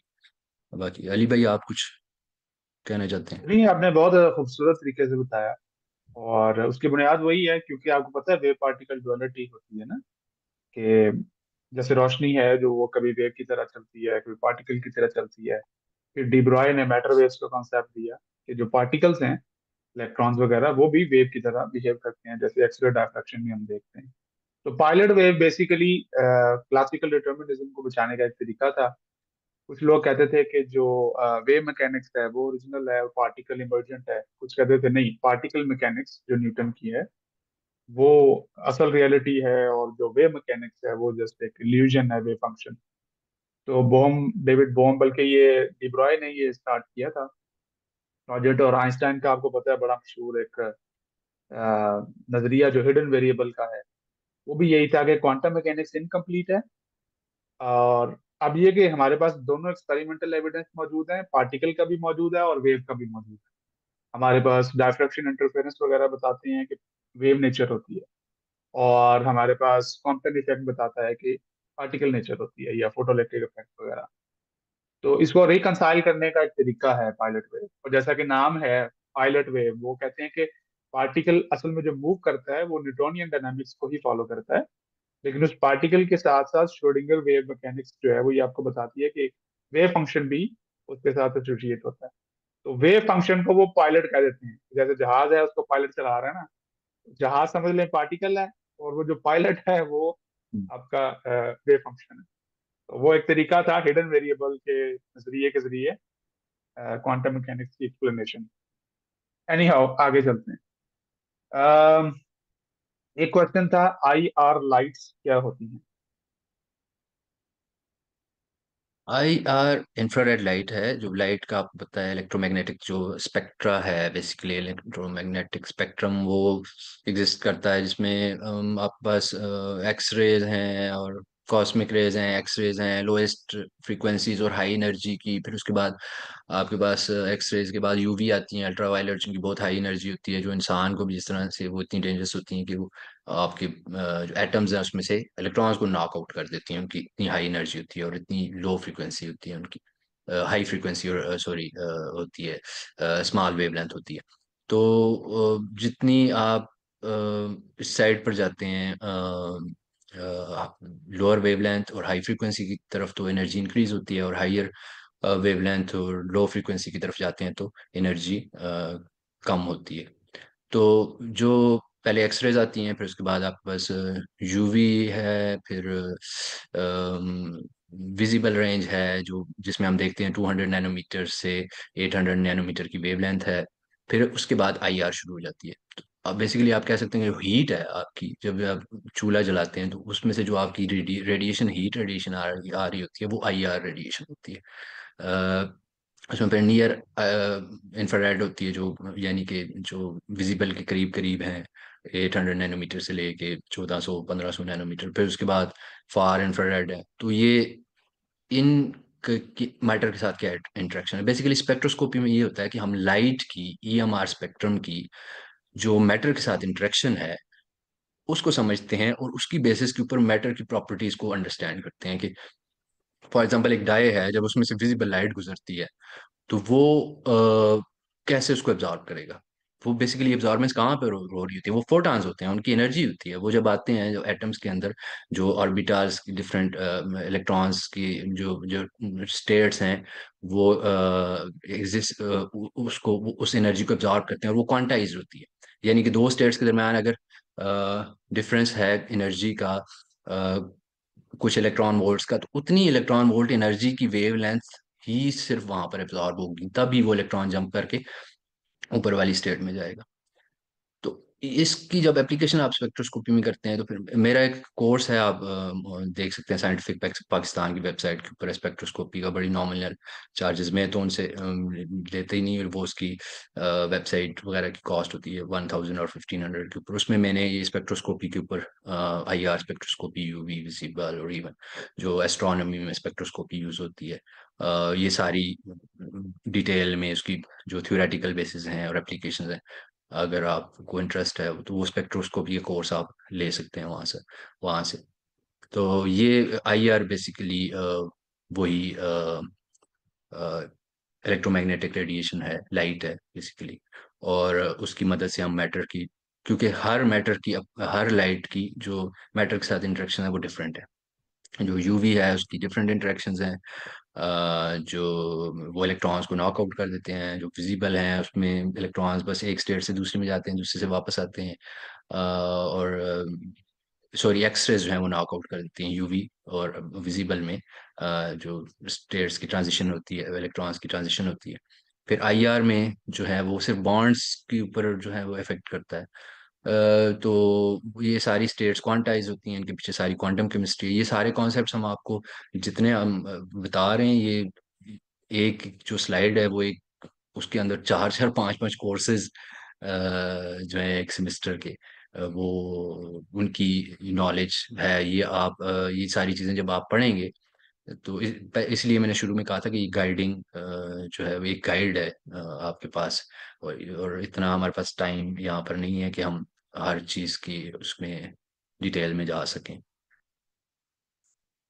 ओके, मैं सिर्फ मेंशन करना चाहता हूँ, मोमिना अरूज का ये सवाल था। अच्छा, नेक्स्ट क्वेश्चन है नोमान की तरफ से। Why Fourier transform is utilized in FTIR, how it tells us the information about the molecules and functional groups. Fourier transformation, जब आपकी जो मॉलिक्यूल है, जब वो एनर्जी एब्जॉर्ब करता है आईआर रेडिएशन में, तो वो जो हमारे पास रिजल्ट आता है, वो एक वेव होती है कि वो कंप्रिहेंसिव, उसमें से कोई इंफॉर्मेशन आपको नहीं मिल रही होती। तो फोरियर ट्रांसफॉर्मेशन आपको पता है मैथमेटिकल कॉन्सेप्ट है और मेथड है। तो वो उस वेव की जब उसके ऊपर आप फोरियर ट्रांसफॉर्मेशन अप्लाई करते हैं, तो जो है ना वो रिजॉल्व हो जाती है वेव। वो फिर रिजॉल्व होके जो हमारे पास ग्राफ बनता है, उससे हमारे पास ज्यादा क्लियर इंफॉर्मेशन आती है। यानी जो रॉ डेटा है आपका, उसको आप ट्रांसफॉर्मेशन कर रहे हैं, उसकी Fourier transformation with mathematical concepts to obtain a visually informative uh, uh, piece of something, graph और पिक्टोरियल और इमेज की फॉर्म में।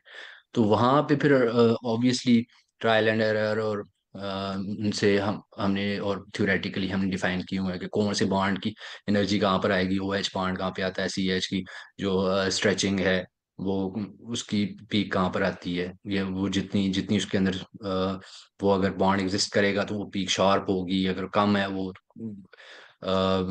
नहीं है तो वो नहीं होगी पीक, या कम होगी।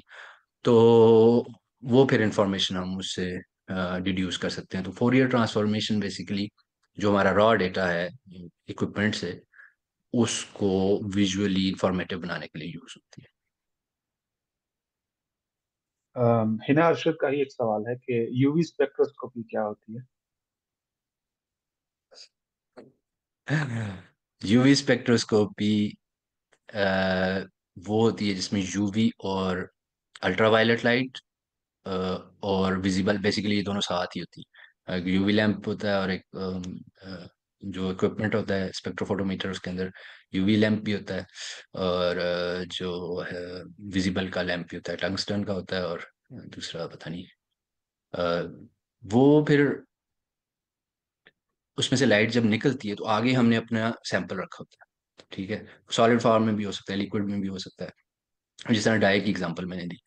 तो वो लाइट उसमें से पास करती है सैंपल में से। तो वो जो लाइट आ रही होती है उसकी हमें पता होती है कि उसकी इंटेंसिटी क्या है, ठीक है, उसको आई नॉट आप कह लें। जब वो उसमें से गुजरती है सैंपल में से, 1 सेंटीमीटर का सेल है फॉर एग्जाम्पल, उसके अंदर आपने डाई का सोल्यूशन डाला हुआ है रेड कलर का, उसमें से लाइट गुजरेगी। तो अब रेड कलर बेसिकली एक कॉम्प्लीमेंट्री कलर कलर है। रेड का मतलब है कि एब्जॉर्बेंस जो है वो कौन से रीजन में हो रही है।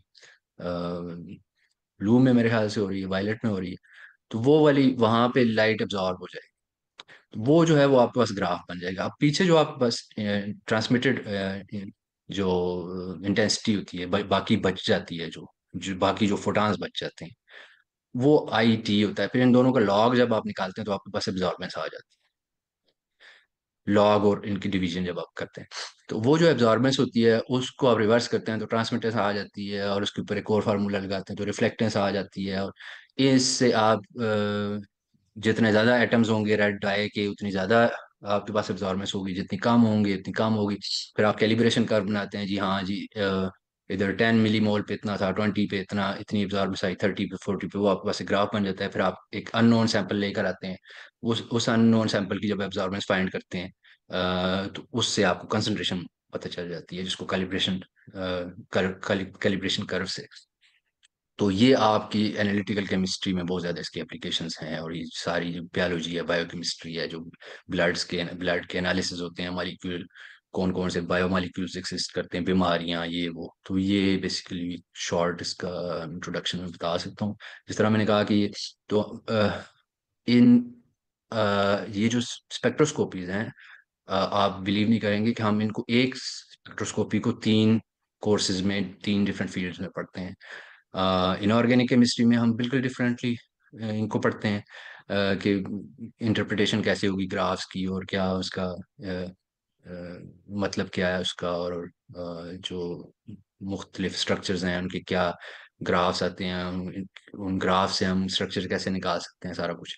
फिजिकल केमिस्ट्री में हम इनकी क्वांटम मैकेनिक्स पढ़ रहे होते हैं, फॉरबिडन रूल्स क्या होते हैं, कौन कौन सी ट्रांजिशंस अलाउड हैं, कौन कौन सी ट्रांजिशंस अलाउड नहीं है, और उसके पीछे मैथमेटिक्स क्या है, सारी फिजिक्स क्या है। और फिर एनालिटिकल केमिस्ट्री में हम उसी स्पेक्ट्रोस्कोपी को उठा के उसकी हम टेक्निक पढ़ रहे होते हैं, कि वो जो इक्विपमेंट है उसमें सोर्स क्या होती है, लाइट सोर्स क्या होती है, उसमें आगे सैंपल जो है वो सेल कैसे, सैंपल कैसे बनाते हैं, और होल्डर कैसे होता है, और फिर डिटेक्टर्स कौन सी टाइप के होते हैं, फोटो मल्टीप्लायर ट्यूब्स हैं, या और जो डिजिटल डिटेक्टर्स हैं, या फिर आपके केमिकल डिटेक्टर्स हैं, उसकी पूरी जो इंस्ट्रूमेंटेशन है वो क्या है, प्रिंसिपल क्या है। तो ये बहुत और ओवर द ईयर्स आप इसके मुख्तलिफ लेवल्स में, एमएससी में और बीएससी में और एमफिल और पीएचडीज में आप इनको एक एक फील्ड को, एक एक स्पेक्ट्रोस्कोपी को अपनी एप्लीकेशन के हिसाब से पढ़ते हैं। तो ये बहुत वास्ट फील्ड है, लेकिन ये बेसिक इंट्रोडक्शन है इसका। सना कुरैशी कमेंट भी है और क्वेश्चन भी. Thank you so much doctor Akif for this fruitful talk. I have one question. How do we model system where Horn approximation fails? वो मेरे ख्याल आपकी स्लाइड सॉरी, में था. मॉडल सिस्टम्स, कि आप सिस्टम को मॉडल कैसे करते हैं जब बॉर्न अप्रोक्सीमेशन फेल होती है? मॉडल कैसे करते हैं, वहीं पे तो सारी मॉडलिंग हो रही होती है। जितनी आपकी जो जो जो भी फोटो केमिस्ट्री है या स्पेक्ट्रोस्कोपी है, जिस तरह मैंने वहां पर बताया कि जो बेस जो हमारी जो एप्लीकेशन जो इनऑर्गेनिक केमिस्ट्री में या फिजिकल केमिस्ट्री में कैटालिसिस कैटालिसिस हो गया, या स्पेक्ट्रो फोटोमेट्री हो गई, या फोटोकेमिस्ट्री हो गई, स्पेक्ट्रोस्कोपी हो गई, वहां पे सारे का सारा जो उसकी बेस है वो जो बॉर्न ओपेनहाइमर अप्रोक्सीमेशन का फेल होना है। यानी कि अगर वो फेल नहीं होगी तो इसका ये मतलब है कि न्यूक्लियस उधर ही है अपनी जगह पे, और सारे इलेक्ट्रॉन्स अपनी अपनी स्टेट्स में, ग्राउंड स्टेट्स में आराम से टिक करके बैठे होंगे, कुछ भी नहीं हो रहा। फिर आप कैसे स्टडी करेंगे? फिर आप कुछ भी नहीं कर सकते। जो ही वो फेलियर होता है उसका, जो जो उसकी एक्सेप्शन आती है, आपकी नॉन एडियाबैटिक जो कपलिंग होती है, जब वो आपकी जो पीएस होती हैं, पोटेंशियल एनर्जी सर्फेसिस, उनका आपस में टकराव होता है, फिर वो डिफरेंट इलेक्ट्रॉनिक ट्रांजिशंस बनती हैं, और फिर उसके बाद आपके पास इतनी ज़्यादा एक ओपन अप होती है, एक यूनिवर्स ओपन होती है, जहाँ पे आप स्टडी कर सकते हैं इलेक्ट्रॉनिक ट्रांजिशंस को, और जो आपकी मॉलिक्यूलर स्ट्रक्चर है या डायनामिक्स हैं जितनी भी। अगर आपके पास ये नहीं होगी नॉन एडियाबैटिक कपलिंग, तो आप ये वाली फील्ड नहीं कर सकते। उसकी अपनी एप्लीकेशंस हैं, बोर्न जाहिर है वो एक बेस है ना, जो केमिस्ट्री है पूरी, उसकी जो बेस है वो बॉर्न ओपेनहाइमर अप्रोक्सीमेशन है। क्योंकि अगर आप ये अप्रोक्सीमेशन नहीं करेंगे तो फिर क्या होगा, आप इस तरह से इसको समझिए। अगर आप ये सपोज नहीं करते कि आपका न्यूक्लियस जो है वो फिक्स पोजीशन पर है और बाकी सारा काम इलेक्ट्रॉन्स कर रहे हैं, और इलेक्ट्रॉनिक ट्रांजिशंस बहुत फास्टर हैं, और न्यूक्लियस से जो फ्रैंक कोडॉन जो प्रिंसिपल है, कॉन्डॉन प्रिंसिपल है, अगर ये आप सपोज नहीं करेंगे तो फिर तो आप बहुत ज्यादा मैस में चले जाएंगे। फिर आपको न्यूक्लियस की भी हर चीज को कंसिडर करना पड़ेगा, उधर क्या हो रहा है, उधर कौन कौन सी ट्रांजिशंस हो रही हैं, और वहां पे कौन कौन सी एनर्जीज एग्जिस्ट कर रही हैं। तो फिर एक मलगूबा बन जाएगा, फिर आप अंडरस्टैंड नहीं कर सकेंगे। फिजिक्स वाले न्यूक्लियस को स्टडी कर रहे हैं, उनको करने दें। हम ये अप्रोक्सीमेशन करते हैं, और जो कि एक फैक्ट भी है कि जो न्यूक्लियर ट्रांजिशंस हैं उनसे इलेक्ट्रॉनिक ट्रांजिशंस फास्टर होती हैं, और जो वहां पर जो न्यूक्लियस के बाहर बाहर जो जितना भी काम हो रहा है, वो हमने पॉली एक्सक्लूजन प्रिंसिपल या बाकी क्वांटम केमिस्ट्री जो श्रोडिंजर इक्वेशन है उसको हम उधर अप्लाई करते हैं। वहां पर उस डोमेन में हम रहकर काम करते हैं, तो फिर हम केमिस्ट्री में आ जाते हैं। फिर हम उसकी बेसिस पे सारा कुछ कर देते हैं। तो अगर वो बीओ जो आपकी बीओ अप्रोक्सीमेशन है वो फेल होती है, तो तब ही आपके पास वो ट्रांजिशंस आएंगी, और सारी जो केमिस्ट्री के आगे जो आप कह सकते हैं कि वैरायटी क्रिएट होगी जिसको आप स्टडी कर सकते हैं। अदरवाइज वो फिर एक स्टेबल फॉर्म में रहेगा, वो इन फील्ड्स में आप उसको अप्लाई नहीं कर सकते। कि कदीर कुरैशी साहब का क्वेश्चन है, is the MRI technology used in medical field based on NMR behaviour?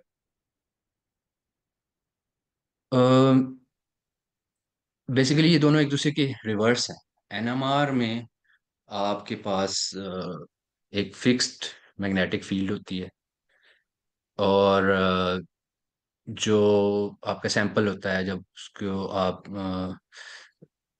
जो उसकी न्यूक्लियस के अंदर जो स्टेट्स, एनर्जी स्टेट्स न्यूक्लियाई के अंदर होती हैं, जब वो उसकी कपलिंग होती है उसके साथ जो आपकी फिक्स्ड मैग्नेटिक फील्ड है, तो वहाँ पे एब्जॉर्बेंस होती है, और वहाँ पे आपके पास पीक्स आती हैं, और उन पीक्स जिन केमिकल शिफ्ट्स कहा जाता है, उनकी बेसिस के ऊपर आप स्ट्रक्चर को डिफाइन करते हैं। जबकि एमआरआई में रिवर्स होता है कि आपकी जो मैग्नेटिक फील्ड होती है वो चेंज हो रही होती है। हमारे पास एक और स्पेक्ट्रोस्कोपी भी है, जिसको हम इलेक्ट्रॉन स्पिन रेजोनेंस स्पेक्ट्रोस्कोपी कहते हैं, वो भी इसकी उलट है एनएमआर के। वो एमआरआई की तरह ही है, जिसमें हम वेरिएबल मैग्नेटिक फील्ड अप्लाई करते हैं और देखते हैं कहाँ पे ट्रांजिशन हो रही होती है। तो अ, कह सकते हैं कि दोनों एक दूसरे के ऊपर बेस करती हैं, कॉन्सेप्ट तो सेम ही है, एप्लीकेशन डिफरेंट है बेसिकली। ओके, कदीर साहब का एक नेक्स्ट क्वेश्चन है कि how accurate is spectral analysis when applied to identifying complex molecules like nucleotides or amino acids, especially when applied to signals from extrasolar planets? Spectrum analysis की दुरुस्ती के बारे में मैं आपसे क्वेश्चन है। Accuracy actually it depends on the information. हम यहाँ पे एक्यूरेसी की बात नहीं कर सकते, क्योंकि आपकी जो इंफॉर्मेशन एक स्पेक्ट्रोस्कोपी से मिलती है बॉन्ड्स के बारे में, एक से इलेक्ट्रॉनिक स्टेट्स के बारे में, एक से आपकी जो बॉन्ड लेंथ के बारे में, फंक्शनल ग्रुप्स के बारे में, तो ये आपको पांच छह स्पेक्ट्रोस्कोपीज को कलेक्ट करके जो है ना वो आपको पूरी पिक्चर बनानी पड़ती है।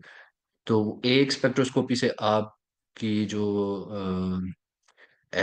एक्यूरेसी है सैंपल की, वो डिपेंड करती है कि आपका इक्विपमेंट कितना अच्छा है, आपका इंस्ट्रूमेंटल मेथड कितना अच्छा है, आपकी एनालिटिकल टेक्निक कितनी अच्छी है, आपका हैंडलर जो है, बंदा जो है वो कितनी अच्छे तरीके से कर रहा है। लेकिन अगर आप थ्योरेटिकली पूछ रहे हैं एक्यूरेसी कितनी होती है, तो वो 100% I think it's accurate theoretical basis है। आगे आपकी इंटरप्रिटेशन या एक्सपेरिमेंटेशन में जो एरर होता है, तो वो फिर 5% तक अलाउड होता है।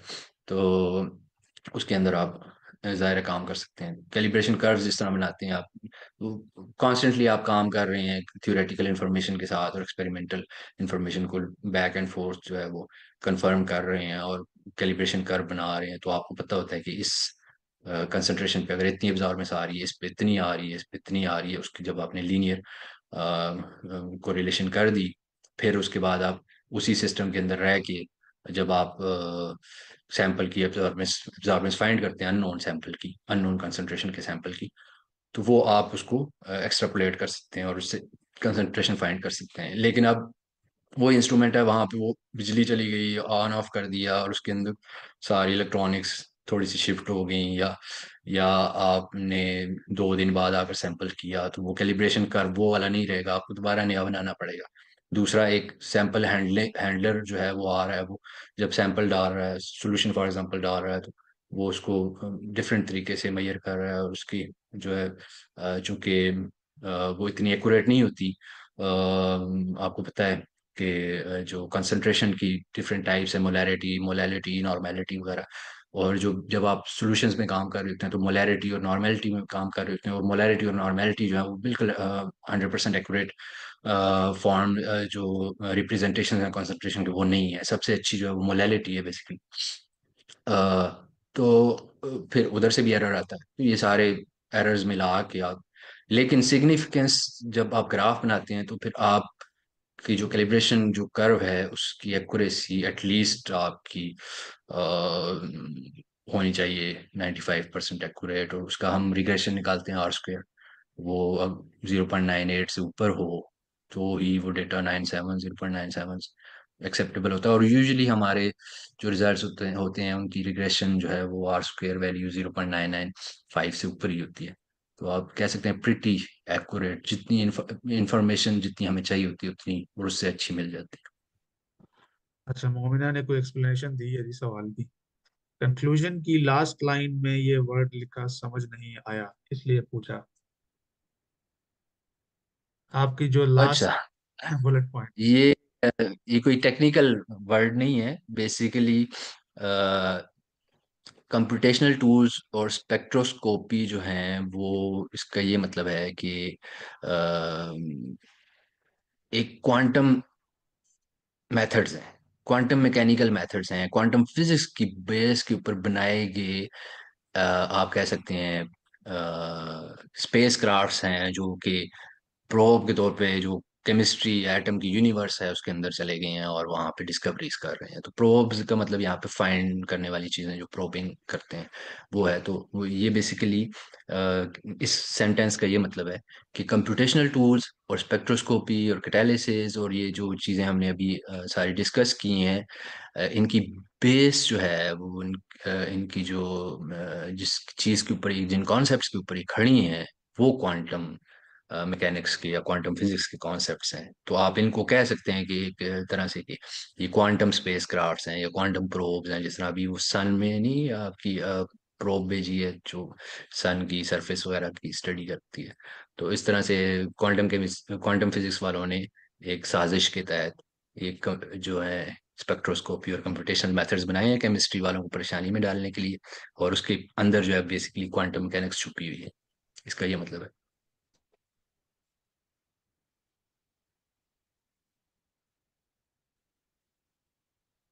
अच्छा, एक कमेंट मैं करना चाहता हूँ। आपने जो standard model of particle physics वाली स्लाइड दिखाई थी, तो उसमें आपने ग्रेविटॉन को भी इंक्लूड किया हुआ था। मैं सिर्फ ये मेंशन करना चाहता हूँ कि वो हम जब भी स्टैंडर्ड मॉडल की पिक्चर दिखाते हैं तो उसमें ग्रेविटॉन नहीं दिखाते, क्योंकि ग्रेविटॉन अभी जी तक हाइपोथेटिकल है। तो I was just wanted to mention. ऐसे असल में मैंने तो आपकी फिजिक्स की वेबसाइट से ही उठाई है पिक्चर, खुद तो नहीं बनाई। जी जी, वो तो तो एक ये इंटरप्रिटेशन का भी होता है, लेकिन आमतौर पे क्योंकि बाकी तमाम पार्टिकल्स जो हैं वो ऑलमोस्ट, यानी वो डिस्कवर हो चुके डिस्कवर्ड हैं। आखिरी हिग्स था। अब हिग्स से आगे दाएं तरफ चलते चलते हम ग्रेविटॉन पे जाएंगे, लेकिन अभी पहुंचे नहीं। हाँ, और This ये is एक just- बहुत बहुत इंटरेस्टिंग डिबेट है कि ग्रेविटॉन की डिस्कवरी पॉसिबल भी है या नहीं है, और जी जी, उसके पीछे बिल्कुल। क्या इसके साथ ये लिखा हुआ है हिपोथेटिकल टेंसर बोसान। तो लेकिन चूंकि मेरा फोकस इस साइड पर था, और पूरा स्टैंडर्ड मॉडल आप जब भी अगर आप गूगल करते हैं या हाँ, स्टैंडर्ड मॉडल को या इसकी कोई पिक्चर वगैरह देखने की कोशिश करते हैं, तो वो फिर ग्रेविटॉन को साथ में नथी किया होता है उन्होंने साइड साइड पे, वो बड़ा मुश्किल होता है उसको कोई ऐसा। बिल्कुल। बल्कि ये साथ स्पिन का भी लिखा हुआ है ना, 3 क्वांटम नंबर में। वो हिग्स के साथ जीरो स्पिन है तो वो स्केलर बोसॉन है। इसी तरह जो फोटॉन हमारा होता है वो स्पिन 1 पार्टिकल है, वेक्टर बोसॉन है। तो स्पिन 1 से ज्यादा वाले जितने भी पार्टिकल हैं होंगे थियोरेटिकली पॉसिबल, वो उनको हम हिपोथेटिकल। टेंसर्स, हाँ उनको हम टेंसर्स कह देते हैं। तो इसलिए वो ग्रेविटॉन के साथ, क्योंकि स्पिन 2 है तो ग्रेविटॉन टेंसर लिखा हुआ है, स्केलर या वेक्टर नहीं लिखा हुआ। ओके। और फिर ये भी डिबेट है कि आप gravity whether it's a force और नॉट। तो वो तो पुरानी फिर आप क्लासिकल फिजिक्स की डिबेट है। ये फिर आप लोगों की अपनी इंटरनल लड़ाई है फ्रंटियर है जिसमें ना, मैं देखो नहीं जा। फ्रंटियर के ऊपर तो हमेशा कुछ ना कुछ कॉन्फ्लिक्ट चल रहे होते हैं, लेकिन जो एस्टैब्लिश्ड है हम्म, दैट इज एस्टैब्लिश्ड, मतलब उसको हम्म, क्वेश्चन करना काफी मुश्किल होता है। अच्छा, एक और चीज मैं यहाँ मेंशन करना चाहता था for your slides, just like a comment students के लिए, कि आपने हर स्लाइड के अंदर मैंने देखा कि आपने साथ रेफरेंस दिया होता था, नीचे लिंक दिया होता था। आमतौर पे हम वेबसाइट से ही चीजें लेते हैं, तस्वीरें गूगल से उठाते हैं, लेकिन रेफरेंस नहीं देते ना। तो वो मुझे बहुत पसंद आया। I just wanted to make this compliment. और ये स्टूडेंट्स के लिए भी इंपॉर्टेंट है कि जब भी आप कहीं से भी कोई डेटा लेते हैं, तो ये एकेडमिक ऑनेस्टी होती है कि आप साथ उसका रेफरेंस जो है वो लाजमी प्रोवाइड करें। ओके, आई थिंक इसके अलावा किसी और का कोई कमेंट नहीं है, so we will stop here. Again thank you so much doctor sahib, आपने एक तो हमारी रिक्वेस्ट कबूल की, और उर्दू के अंदर बोलने वाले हमें कम मिलते हैं। अ, तो उस हवाले से भी आपकी इम्पोर्टेंस हमारे लिए बहुत है। दूसरी बात यह है कि आपने जो कोर्स का जिक्र किया, उसकी कुछ लोग लिंक मांग रहे थे, तो वो आप अगर चैट में बता दें या फिर मुझे भेज दीजिएगा, तो फिर सोशल मीडिया पे भी और यूट्यूब पे जहाँ पे ये वीडियो रिकॉर्डिंग होगी उसके नीचे मैं फिर वो लिंक दे दूंगा, ताकि जो लोग इंटरेस्टेड हैं वो उस कोर्स को देख सकते हैं। इसके अलावा जो अ, आज के सेशन की रिकॉर्डिंग है, और इसी तरह दूसरे सेशंस जो हम कर रहे हैं गेस्ट लेक्चर्स के तौर पे, वो भी हमारे यूट्यूब चैनल पे हैं, और उसका भी मैंने लिंक चैट में दिया हुआ है। तो वहाँ पे आप इसकी रिकॉर्डिंग भी देख सकते हैं। Thank you so much doctor साहब, वंस अगेन। जी, it was a pleasure, thank you for having me. और जो कोर्स है वो वैसे आप इंट्रोडक्शन टू स्पेक्ट्रोस्कोपी साथ आकिफ लिख कर गूगल करें तो आपको आ जाएगा वो। साइंटिफिक पाकिस्तान, एक साइंटिफिक पाकिस्तान मेरा पेज है बेसिकली फेसबुक पे, और एक साइंटिफिक पाकिस्तान एक और ऑर्गेनाइजेशन है जो ये ऑनलाइन कोर्सेज वगैरह अरेंज करते हैं, उनकी वेबसाइट भी है अपनी। तो उन्होंने डॉक्टर रिजवाना मुस्तफ़ा, शायद कुछ लोग आप जानते हो, वो उसको चलाती हैं। तो उन्होंने मुझसे रिक्वेस्ट की थी कि ये कोर्स करवाएं स्टूडेंट्स को। तो वो शॉर्ट कोर्स है, 2 आवर्स 3 आवर्स का बेसिकली कोर्स है। फिर उन्होंने बाद में उसको स्प्लिट करके उन्होंने वेबसाइट के ऊपर डाला हुआ है अपनी, साइंटिफिक पाकिस्तान के ऊपर। तो वो ये 2-3 कीवर्ड्स आप लिखें तो आ जाएंगे। वैसे मैं अली भाई को उसका लिंक सेंड कर दूंगा उसमें डिस्क्रिप्शन में डालने के लिए। Thank you, thank you very much. Okay, thank you so I much, thank hope you कि all the it participants. Was helpful और कुछ ना कुछ आइडिया हुआ होगा। I am not expert in everything that I have discussed.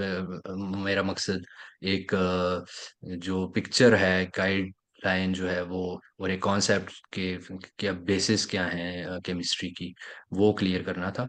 Otherwise ये in itself everything is, जो हर slide है उसके अंदर जो कॉन्सेप्ट्स हैं वो एक एक कॉन्सेप्ट के ऊपर जो है ना सदियों का काम है, और कोर्सेज हैं और डिग्रीज हैं, और जिस तरह मैंने शुरू में कहा फील्ड्स अपनी अपनी, जिस तरह अभी आप सिर्फ एक ग्रेविटॉन के ऊपर बात की जाए तो कि कहाँ से कहाँ वो कर सकते हैं।